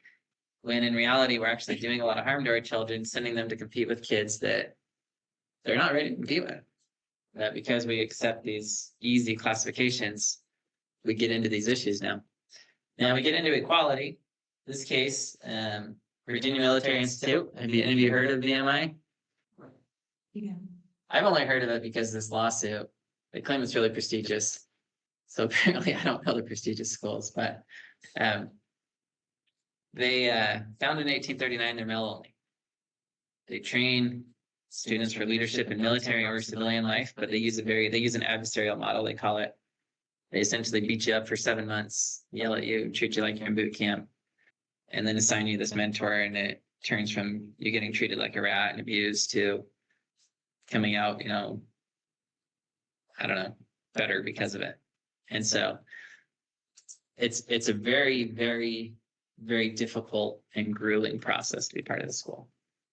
They are very mean and they demand a lot physically, emotionally, mentally. And so they never admitted women. They didn't feel that a woman could handle it. And in 1990, the US actually came after the state of Virginia. This is a state-run school. And they said, you can't do this. This is Mellon University. We're in the 90s now. You got to let women in. And Virginia Military Institute said, no, we can keep them out. There's a basis for it. The Supreme Court said you can treat male and female differently if there's a reason to do so. And they said the men can't get the same training if there's women. Said we'd have to redesign all kinds of stuff. Just wouldn't work the same. The district court agreed with them and sided with VMI, Virginia. They appealed to the Fourth Circuit. Fourth Circuit said, no, you got to let women in. Or they said, this is unconstitutional. You need to do something about it. But they kind of left the remedy open. And so VMI says, or Virginia says, okay, we'll start a women's program. We'll put it at this other college. We'll make it rigorous. We'll do a lot of the same things. And we'll have separate but equal for men and women. That then went back to the district court. The district court said, yeah, that looks good. Went back to the Fourth Circuit on appeal. The Fourth Circuit said, yeah, that looks good. Went up to the Supreme Court. And Supreme Court said, no, the separate but equal stuff doesn't work. That's a joke. Doesn't work. Currently, VMI, they have, I think, a class of 1,500 students at total at the college. And I believe something like 100 or 200 of them are female. So it's still a pretty small portion of it. The first female that went, I think people were extra mean to her probably, that they did drive her out. She couldn't handle all of the physicality and abuse they threw at the people at the time. I don't think it was just her. I think they're extra mean to everyone probably. But they have generally between 30 to 60 women per year that come in. So the Supreme Court says with this, they said parties who seek to defend gender-based government action must demonstrate an exceedingly persuasive justification for that action. So this is a standard the Supreme Court is setting. Saying if you want to treat men and women differently, you need to have an exceedingly persuasive justification. And they said the burden of justification is demanding, means we're not going to let you off the hook easy. We won't just accept what you say. And it rests entirely on the state. Meaning the government has to defend why it's doing what it's doing. So this one was the federal government versus the state government. State government is defending what it's doing. My brother-in-law was in the late 70s. Went to Virginia and taught at all girls college. Have you ever heard, maybe you don't know all, obviously don't know every case there, but has there ever been a time when a girls college has been forced to take males? Yes, there has been. Yeah. Nursing schools were forced to take men. So they had lawsuits of males wanting to get into nursing schools. They used to be all female. And they were required to admit men. Okay, that's kind of a specific occupation. Whereas the school, that's kind of all around. Yeah, so today in America, there's still 5 colleges that are all male. I don't know how many are all female still, but there still are a few all female schools. But there's 5 colleges that are all male. They're private. They're not state run. So would they be forced to take women if someone's to take them? Not as a private school. So because this was a state school. This is a state school. Yeah. So the 14th Amendment applies to states. And because the state gets an education, they then have to provide equal treatment. Do you know what Brown College is that private? I don't know. I don't know the names. It's an all black school. And that still is permissible. I don't know if they'd let an all white school fly still I today. don't think they would. I think almost all the HBCUs, they do allow multiracial people in, it's just mostly it's white people who apply. You choose to though. And I don't know the details totally, but I do know that all black schools are still allowed. Because they're still, the Supreme Court says they're trying to combat the effects of discrimination for so long that they'll let them still. They view that as an exceedingly persuasive justification to try and combat the effects of discrimination on certain groups. But they say that the state has to show that the classification serves important governmental objectives. And so that that's the exceedingly persuasive justification. The government has to have something important it's trying to do. And that the means employed that discriminate, meaning women can't come, are substantially related to the achievement of those objectives, which means there's not really a way to achieve them otherwise. Because you could have something really compelling, but if your means of accomplishing it is too broad and doesn't have to be that broad, they're still going to strike it down and force you to narrow it down. And then they say it has to be genuine, not made up, not invented in response to litigation. You have to have been using it before. And it must not rely on overbroad generalizations about the different talents, capacities, or preferences of males and females. So this gets into them challenging the court, saying, we're not just going to accept that because you have a standard is what's required. You have to show us that it's truly what's required. And it's not there to keep women out. But then the court says, but physical differences are enduring. So this goes back to Misty. There are differences. And this is written by, I think this was Justice, oh no, sorry. It's a different quote. So then it says inherent differences between men and women we have come to appreciate, and these remain cause for celebration. But you can't use those to denigrate members of either sex or put these artificial constraints on opportunity. So the court's asking BMI, does it really need to be this way to accomplish the leadership you're trying to create? And ultimately, the court says, we're pretty skeptical of what you're saying to us because this is coming out of volumes of history. It said your institute was founded at a time when women weren't allowed to be part of things, and you've worked really hard to keep it that way. And so our long and unfortunate history of sex discrimination plays into our skepticism of what you're saying. So the court's honest and says, we don't fully believe you because the history of America suggests otherwise. That's a tough one. So here's the 1971 case. Utah had one that followed that was struck down. I don't fully understand this one, I guess. Trying to get girls married younger, I don't know. But Utah used to say that parents had to provide support for boys until 21, but girls only until 18. And that was in place, I think, until 75 when it was struck down. Not that long ago. It's kind of wild when you look at how close some of these were. I'm sure that was probably from olden days, they just haven't corrected it. I mean, boys needed time to get their education, to provide for their families, and they're more easily married by the time they're 18. In fact, Yeah, I don't know how long it had been on the books. I have no idea. just, there's a lot of laws that finally get fixed all the time. Just don't pay attention to until they still the toe on it. Yeah, that was one the Supreme Court fixed for us, or whatever court. Because the parents would be responsible for the kids until they're 21 or 18. And that maybe the boys needed to have someone to take the And a little ball more for help, right? longer. Yeah, like, Well, it goes back to the gender stuff in school. They're talking about the boys, they're failing school at a lot higher rate. The boys generally need some more help to get through school. And so they were talking about some groups are experimenting with, do boys need an extra year of school than girls? Do they need?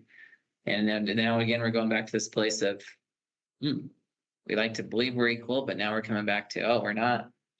And one of the questions I have always with sports is there value for a girl to be able to just go be with girls and not have any boys there? And is there value for a boy to be able to just go be with boys and not have any girls there? There's something valuable to that. Are there different associations you have when you're just with girls or just with boys? Or should it just always be mixed? We're just always together. I feel like people are gonna act differently when they're around different types of people, whether it be because they're older, or because they're the same age, or because they're the opposite sex. It's gonna, I feel like human behavior depends a lot on who they're spending time. But I wouldn't want anyone to tell me I couldn't, right? Like, I think there's a difference between when you choose to spend time with your male friend, there's somebody said you can't hang out with your female friends. I'd be like, well, forget you, I'm only hanging out with my female friends. But to have the groups. opportunity, But could the females tell you can't join them? I would feel resentful of that too, actually. If they said it's girls' night, we don't want you here. I guess I accept that question. It happens a lot in my life. we're still gonna think about the BMI, like, it's, all the bros are hanging out, you know, like, this is like, we're just gonna do things we don't want for females to see what we're doing or be a part of what we're doing. We just want to be. But Yeah. usually that happens organically. Like, I don't have to tell my wife, you can't come to this thing we're doing. She doesn't want to go, right? And I don't want to go anyway. So, but the women were knocking on their door though, saying actually we wanted. So when you were talking about this, Austin, I was thinking of the Boy Scouts of America, and I was totally defunct. It's totally like it doesn't even really exist. And the Scouts had some other problems besides just girls. But I would say There's a whole host of things that came together at the time Scouts. So like we have. in a separate but equal organization. Well, and I think their goals were different, their activities were different. They were. You know, so. But what about like, wouldn't it have been valuable for a lot of young men to spend time with a lot of young women? Like, I think a lot of people are. Yeah, so it doesn't have to be scouts though, like they can spend time at high school. But this is one of the questions. It's one of the deep questions of. I would say absolutely people need time together. But. Is there a value in saying, but there is a portion of your life where it's just boys? Or a portion of your life where it's just girls? Is that a value? Yeah. I went to a boarding school in Australia. And I can't imagine Christian brothers, wherever in with the brothers, you know, and being with nuns. And I can't imagine blending all that together. And it not have been very, very stressful. Okay, I think stress would have been through the roof. to blend that through the thing. And this is something I don't have a, We lived there in the boarding school. It wasn't like, Yeah. with parents around the world. did you go to classes with boys and girls? With girls. Only girls It's Christian girls and had their own? boarding school for boys. Okay. Do you think it was valuable to you to just be with girls? Or would it have been more valuable to be at a school with boys and girls? Well, I had two brothers who were older. So that was inside the family. When Okay. we lived with them.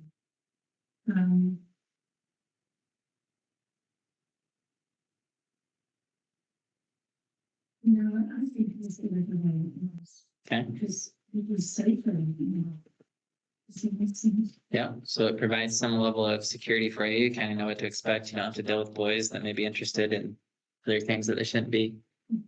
You had a place just to learn, to be, to grow. Right. Okay. Did you have something or you're still thinking? Oh, I just know that I value my female friendships, and those female friendships happened in places we had to be together. And if we were more segregated than we would, I wouldn't have been able to see them for who they were, you know, as the full person. Their gender would have been a lot more salient to me than it needed to be, and that they're just cool, great people, and I like to spend time with them. And that connection had to have us forced to be together to happen. Okay, so there, you got some good from there being something that said, you gotta get together. But that was something you opted into. I mean, I did not have the option of not going to like high school with girls. I had to go to a mixed high school. Well, your parents could have opted you out of that and put you in a boys' school. At least not in Utah. Yeah, at night. Send you somewhere else in the country.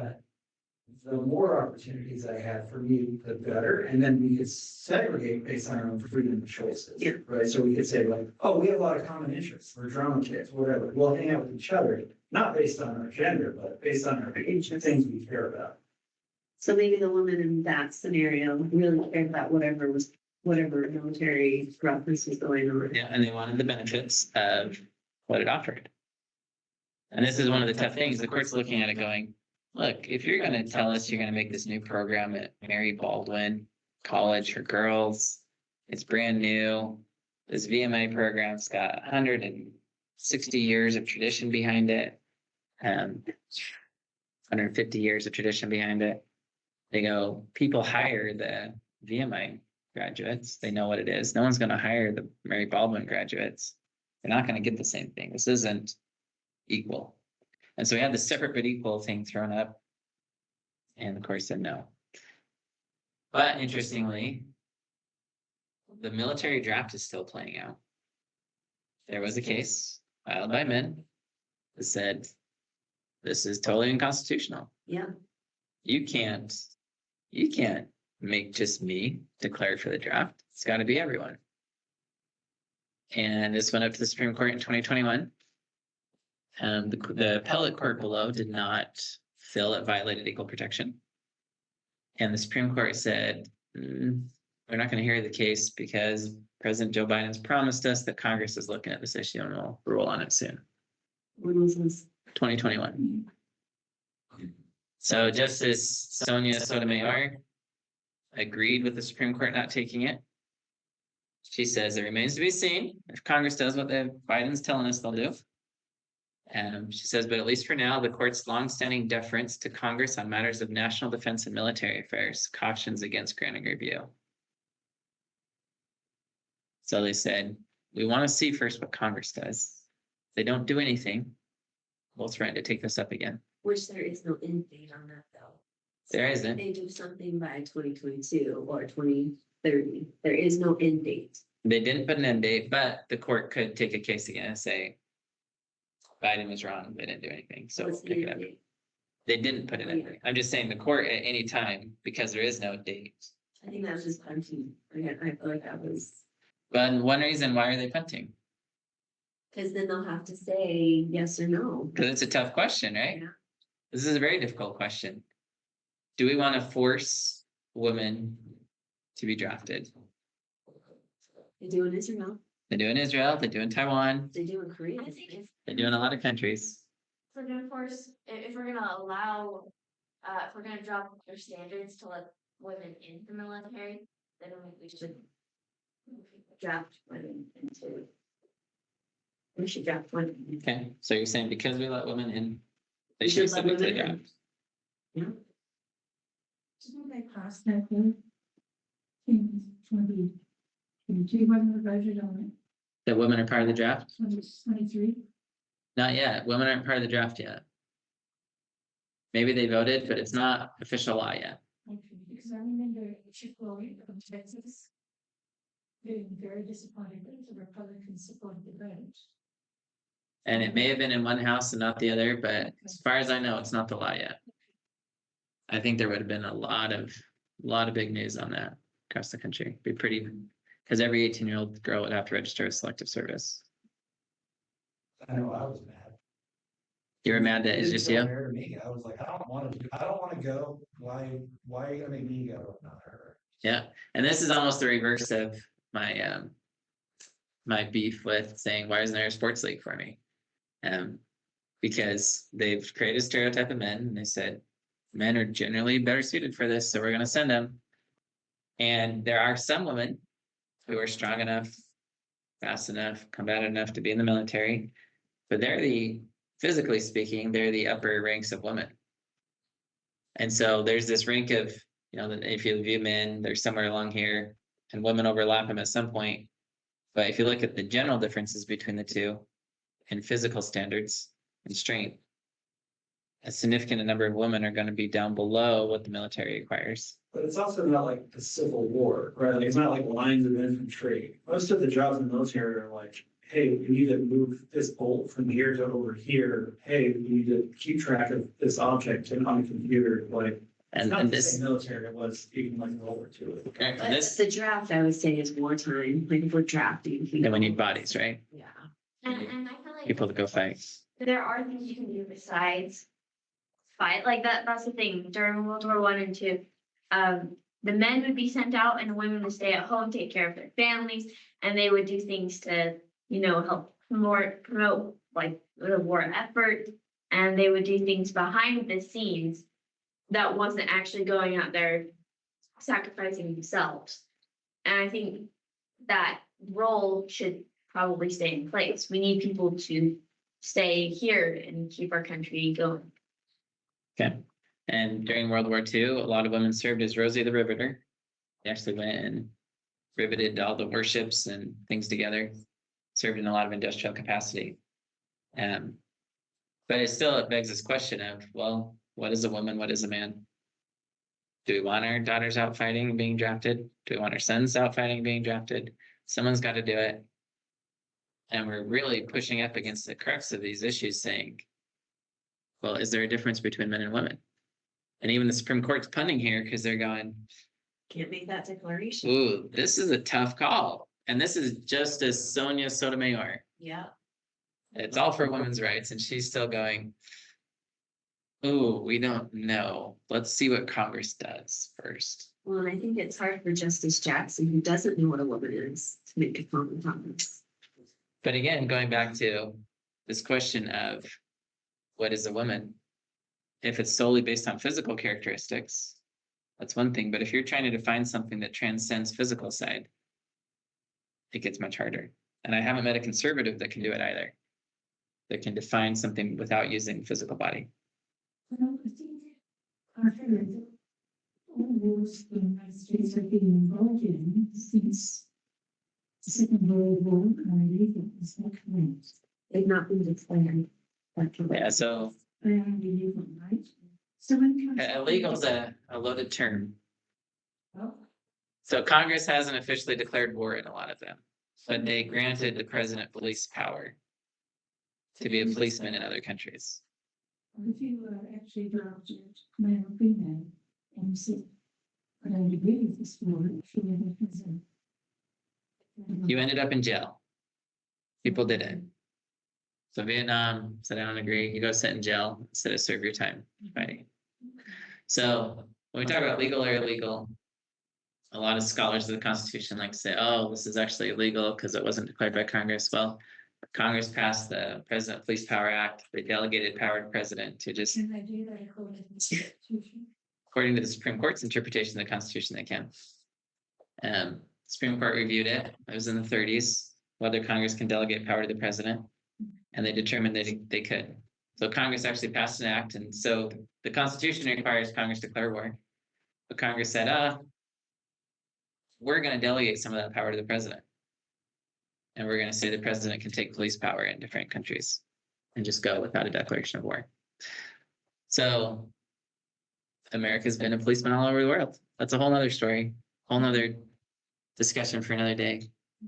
But this is something that I look at when we look at, so if we look at transgender, there's a boy that wants to be on a girls' team. A lot of people have issues with that because they go, look, that's not fair for the girls. And then it harkens back to this question of, I don't have a fair sports team to compete on either. So again, why do we give that to girls as opposed to boys? I'm not saying that we shouldn't or that we should. I'm simply asking a question of, why is it the girls, if they can't compete with the guys, get a separate but equal, in quotes, because it's not really equal. And then the question, are they truly equal? Pros and cons of dividing by gender and age. All right, it's easy. But the con is, I think we actually destroy a lot of kids' desire to participate in sports because they get lumped with people who aren't similarly situated to them. And so they say that I think it's 70-80% of kids by the age of 12 drop out of organized sports in America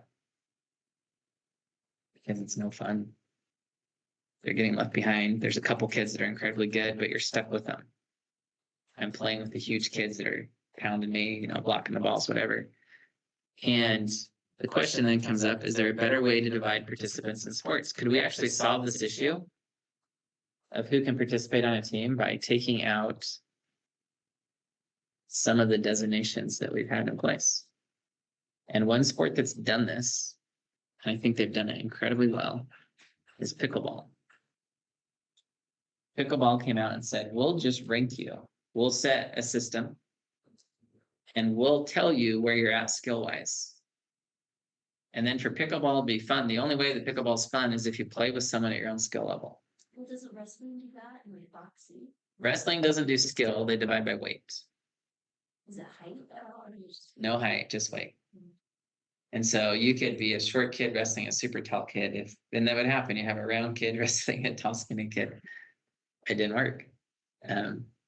But wrestling tried to have a slightly different classification. Boxing goes by weight too, but not necessarily skill. But pickleball came out and said, we'll just have a classification to tell you where you fall. You're a 2, you're a 3, you're a 4. And you go out and play with people. And I thought about that for sports. I thought, well, what if in basketball, we could actually rank kids and say, oh, you're at level 2, you're at level 5, you're at level 7. You play with level 7s because there are girls that are way better at basketball than I am. They can run circles around me. Is it bad if a 7 boy and a 7 girl is playing together? They're competition for each other. Is that a bad thing? Well, it's different when it's a team versus pickleball, you're an individual. Pickleball can be a team sport. It's Oh, yeah, sure, pickleball. 2-2. I can't pickleball because I play it. Really? Seeing things. But generally, you can play doubles. Most people play doubles from what I know. Yeah, but, the grading really is not about, how many are proportionate.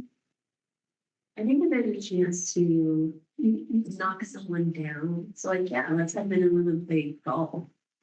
You know, but like if I can bulldoze you on the field, then I don't think. Okay, so football, and we currently don't have women in Basketball, 'cause, football. like, you could be, like you could both be the same skill capacity, but a male is highly likely to be more strong. You know, like the skills might be the same, but they could stop and you fall over, or they could knock you over. Okay, so there's potential. Could that be factored into the system of strength as part of one of the factors?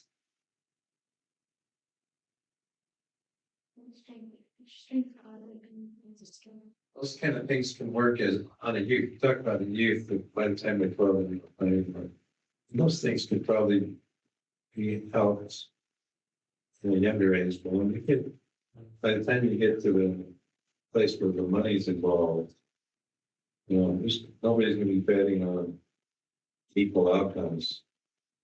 Well, so again, let's say that 10 is the top of the top. And you make it to 10, you're in the pros, you're making money.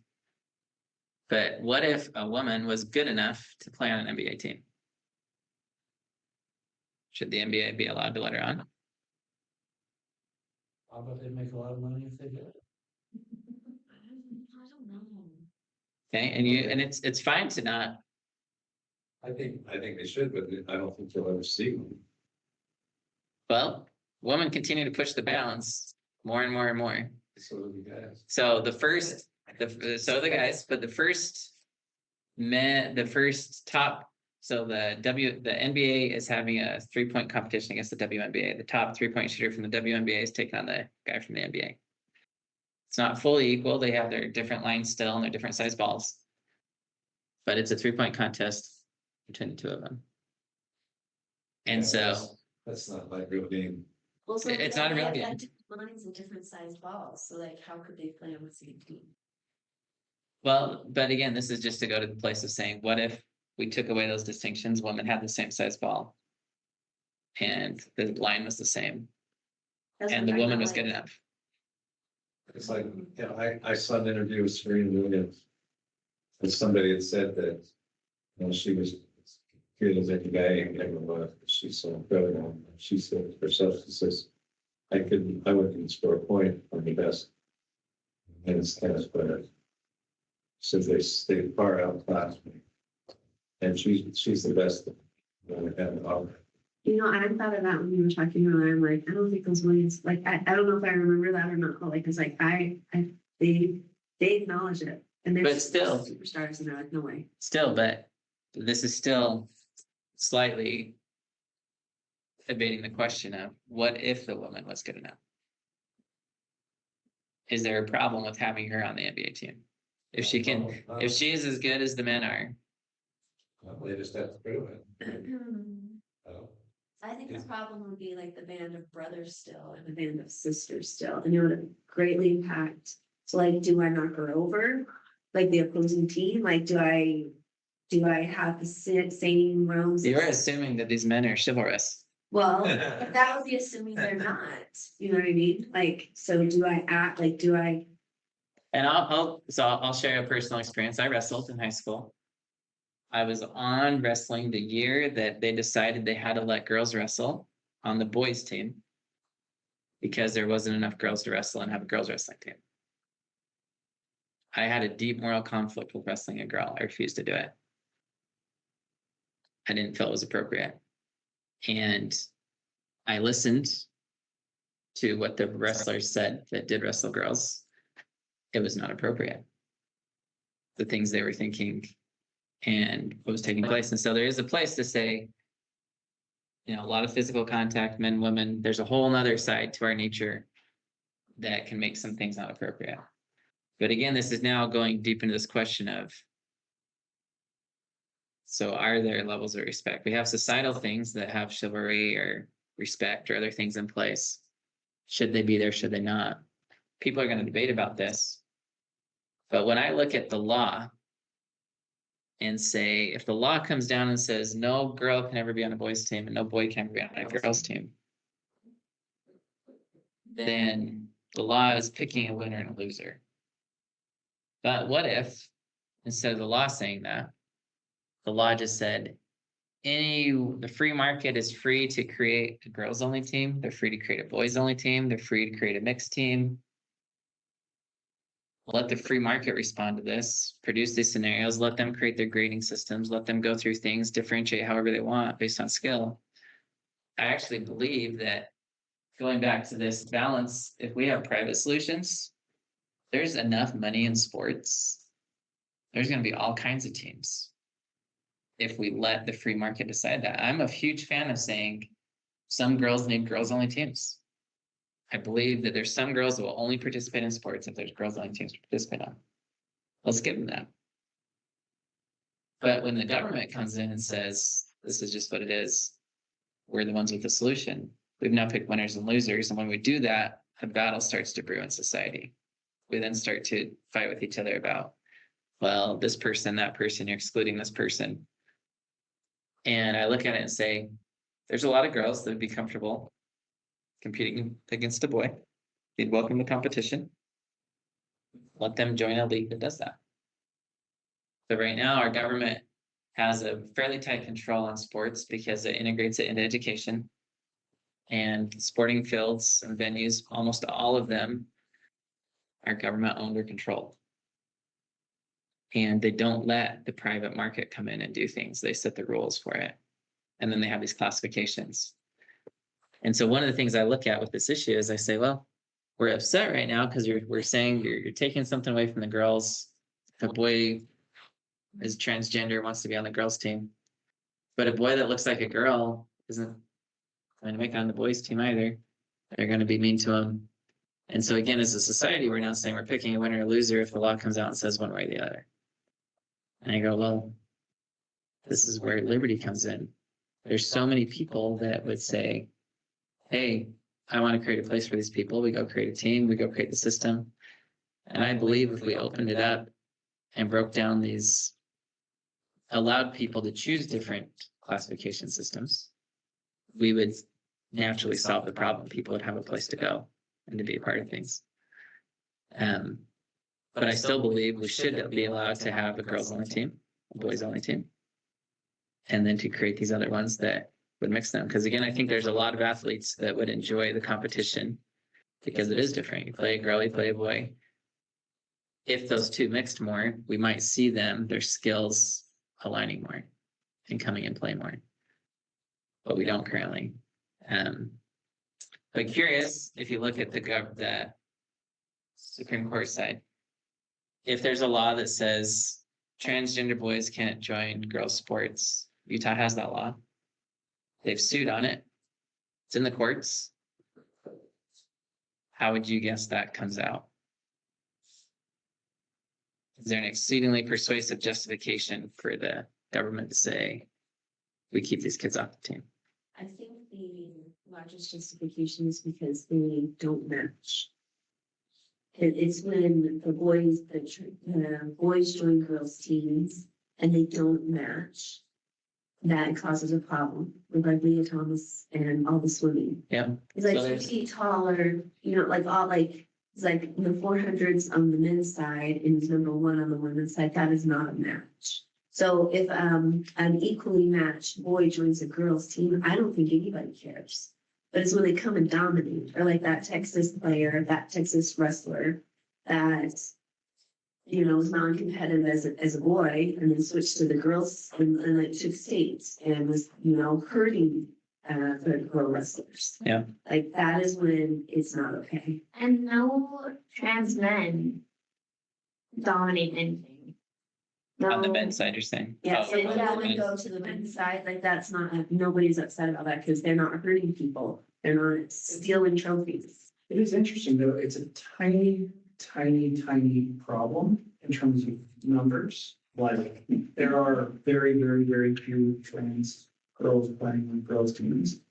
And they statistically don't do that well comparatively. They do fine. It's not like anytime there's a trans girl on a girls' team, they dominate.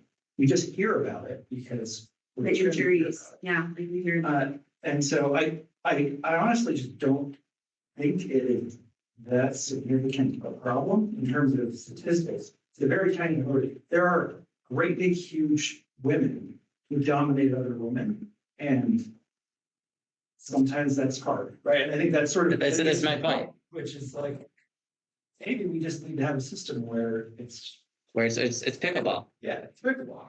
We're saying, we grade you and you are with your competition, I think it's a big deal for women who, so like. with who work Riley- to get there, right? Like Riley Gaines. She lost scholarship opportunities because of Lee Thompson. Like that was a big deal to her.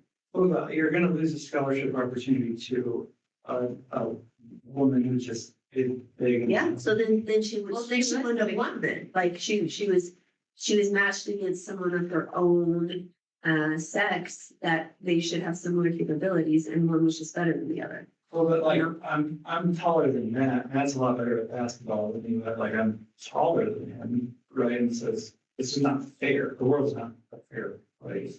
So that's talks about the classifications, so like how to classify, I feel like.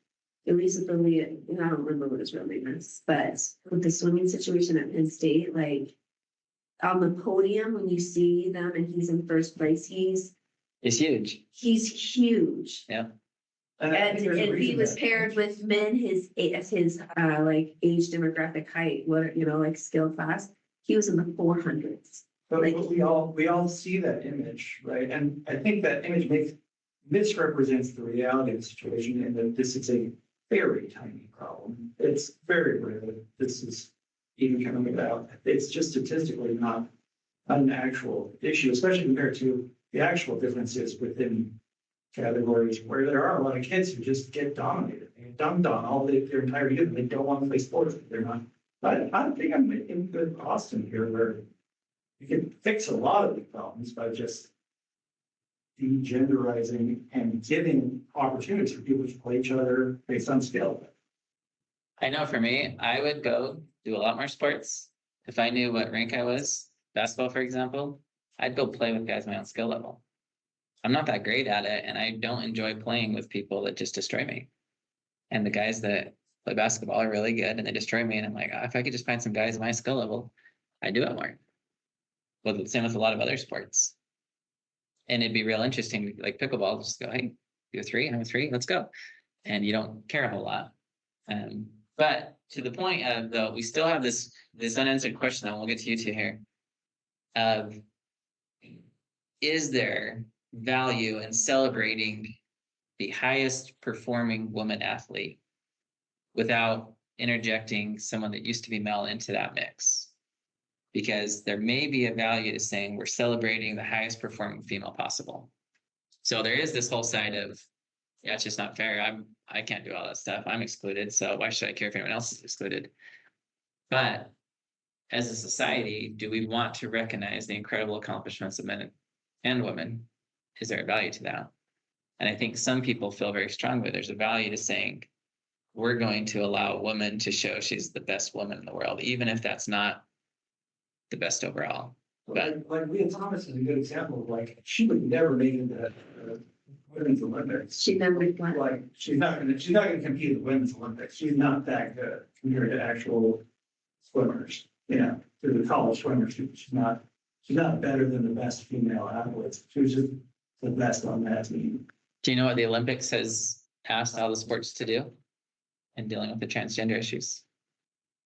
I don't know. They've asked every sport to go through and classify what the true competitive aspect of the sport is, and if people are enhanced by the testosterone they have or not. And they're looking at breaking it down to start to define it slightly differently to say, maybe there's some sports where we don't need this classification anymore. Like one I envision is rifle shooting in the Olympics. Do you really need men and women classifications? Does testosterone help? To run first, though, are you talking about like ski rifle? So they have ski rifle shooting, Cause that would be, like we will run faster. but perhaps if there's a running component to it, archery is not, archery is, It's not women and men. yeah, Yeah. I think. in the Olympics, Oh, I don't know about the Olympics, but. but a lot of them are, Women right? competes, no, it's not. There's another side to this though, that I remember listening to the girls on this team. They were not told about the autonomous. She walks into their dressing room, she whether and still physically male in the women's dressing room, and they were all, there was some emotional drama there. For sure, and that side of it, I mean, those things have to be considered also. I mean, what are you gonna do? You're gonna have a men's dressing room, a woman's dressing room, and a trans dressing room. So one of the things that they're talking about, I don't remember the sport, but the qualifications for a testosterone level. The maximum qualifications for a transgender woman to compete with women was still over 10 times higher than what a biological woman would produce. yeah, and so there are things, again, as we look at what's fair and pairing people up, I don't think we've done a great job with it yet. To the point about locker rooms, I say, why do we still have a situation when it's come out, it's very clear, people are homosexual, lesbian, all these things, not putting that down at all. Why do we still have men changing with men and women changing with women? Why don't we have stalls for every single person everywhere and some privacy? We spend hundreds of billions of dollars on sports and we can't solve a privacy problem. I have a deep issue with a society that says I can't put in some stalls in my locker rooms. Because and I'm not saying that they should just be the stalls that you can see in pretty easily. You can create some really good privacy type stalls. They're not crazy expensive in comparison to all the money that we spend on this stuff. And so to me, I agree that as it stands, should a boy be walking into a locker room with girls the way we have it right now? Absolutely not. I don't think that's fair at all with the girls that are there. But talking again from a societal perspective of why are we even allowing this? You know, the LDS Church had the Tree of Life in the MTC for a long time, and then Explain that. so the Tree of Life was where all the men had, there was a pole, a shower heads all around it, and the guys would all just go in and shower. No privacy for the men. I went to the MTC in a women's dorm. It was an old women's dorm, sorry. Let me clarify that. Old women's dorm, no longer used for women. They put males into it, but we had stalls. There was no Tree of Life in there. But eventually the church said, there's homosexuality. You can be homosexual, be a member of the church still. This doesn't work. They took out the Tree of Life and everyone got stalls. And I look at that and say, why do we still send our children in to change with other children? We're at a place in society where we know enough about these things that it should be, I think, let's have some privacy for the kids. And boys haze boys. It's even really if bad. It's not their. I never went to the locker room with a wrestling team. It was so bad. I refused to be a part of it. I would not change. And that's a part of why people want to do sports is there. It is. Locker rooms. It is, and it's a big part of it. And so I just go, look, if you're telling me that there's not a better way to do this, now again, we have the problem today, there's not the privacy. But can we solve that issue as a society? I think so. And I go, why aren't we? And I look at a lot of these things and say, why aren't we solving these problems? We can solve them. But it does go back to this interesting question of, should we maintain still a women's only sports for the highest, the best? Because the classification I'm talking about really lumps in the kids that are all below that. But at what level do you then split out and still do those things? Well, I think that question there kind of demonstrates that the women and the men are not equal, because we're not asking the question of should we have men's only for the highest level of men. And it's not even a question. Are we having problems with women wanting to dominate in the men's sports? So the question is the other way all the time. And so that question itself demonstrates that there is a difference between men and women. Yeah, and the Supreme Court agrees and says there is a difference. But then it asks, But do we have to classify people according to these differences, or is there another way around it? And at the high school level, when we're talking about transgender kids playing on a girls' team, I think the courts are going to question and say, is that the proper classification? Do we have to divide this way? Yeah, I was just gonna say that, to me, it kind of is solving the same issue that I feel like we have in sports, and that sports is tailored to the 1% or the 5% who are amazing, and then we've lumped everybody else into that category of you have to now play to win, you have to play to compete, it has to be, crazy competitive. And it's the same thing with this, it's like, yes, we can generalize and say statistically, generally, men are bigger, faster, stronger, but it's like, but there's still so many times where that breaks down, and that there's a Polynesian girl in high school who played on the football team, and would not want any part of her hitting me. She would crush me, and played with the college soccer player, woman soccer player, and I played basketball with her. She was a better shooter than I was. I just dished the ball to her, and it's like, for the 95%, that's actually gonna like be a better solution to have something integrated like that. And more fun, and like, people aren't getting married, so they're not meeting each other, these spaces to meet. We're getting kids off technology now. This is great. Right? Putting people together. So to me, some of the takeaways are we're still deeply trying to solve this issue of what is a male, what is a female, what's the value of it outside of just physical things alone. Because even on the physical side, when a man says, I'm a girl now, something inside him is saying, it means something to be a girl. What does it mean to be a girl? They feel they are, they identify as that. And I say, we're struggling incredibly, conservative or liberal alike, to define a non-physical characteristic of male and female. So when someone says I'm female now, what are they really saying? What is it that's going through their mind? What are they feeling? They're trying to opt into something in society. And I think we're still struggling to put a word to that non-physical characteristic that people are trying to opt into. Sports, I believe, tried to embrace this difference somewhat, but I don't believe it has all of the classifications necessary to define it enough. I believe we can create those and go through those, but that still begs the question of, but at the end of the day, is there value to a girls only, boys only?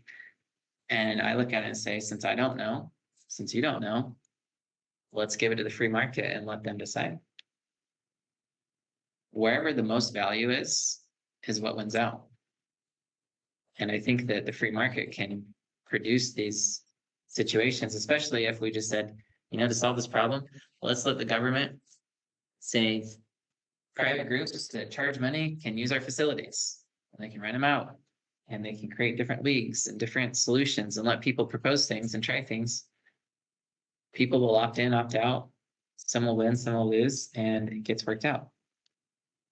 One example, sorry, we're a lot bit over, but just one fun, quick example of this is the Supreme Court. Very few people know this. The Supreme Court almost killed the VCR. VCR comes up and companies hated it. TV companies hated it because you could record a TV show. They sued. They said it's a copyright violation. And the Supreme Court had the case. Came down in a 5-4 decision that allowed the VCR to continue. They were one vote away from shutting down the VCR. Our Supreme Court has shut down other technology. We have some amazing technology that's come out, and they've said, no, violates this law, that law, whatever. But the point is simply, when a judge decides a winner or a loser, I don't think that society's the best off. I don't think the law should be picking winners and losers. And I think we should instead be looking to say, how do we create a system, this balance to say, yeah, we have some protections. We don't want sexual harassment in sports. We don't want people in locker rooms. Let's create the protections necessary, give the playing field, and then let the free market decide how these things shake out. I'm a huge fan of letting there be all girls teams, all boys teams, mixed teams, whatever people want to create. But let them do it and give them a place to do it. And our government has so many fields, so many courts. You look at most fields and parks, they're not used because a for-profit company can't rent them based on the restrictions the government's put in place. And to me, that's just that perpetuates these problems. Because then it's the government creating the sports program, the government over it, it creates the rules.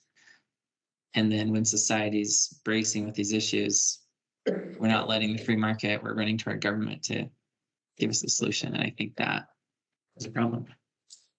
But hopefully this has been helpful or enlightening. Appreciate your discussion. I felt it was very appropriate and civil. Any of you, if you want, there are shirts, wristbands. If you get the emails, that's great. If you don't, sign up.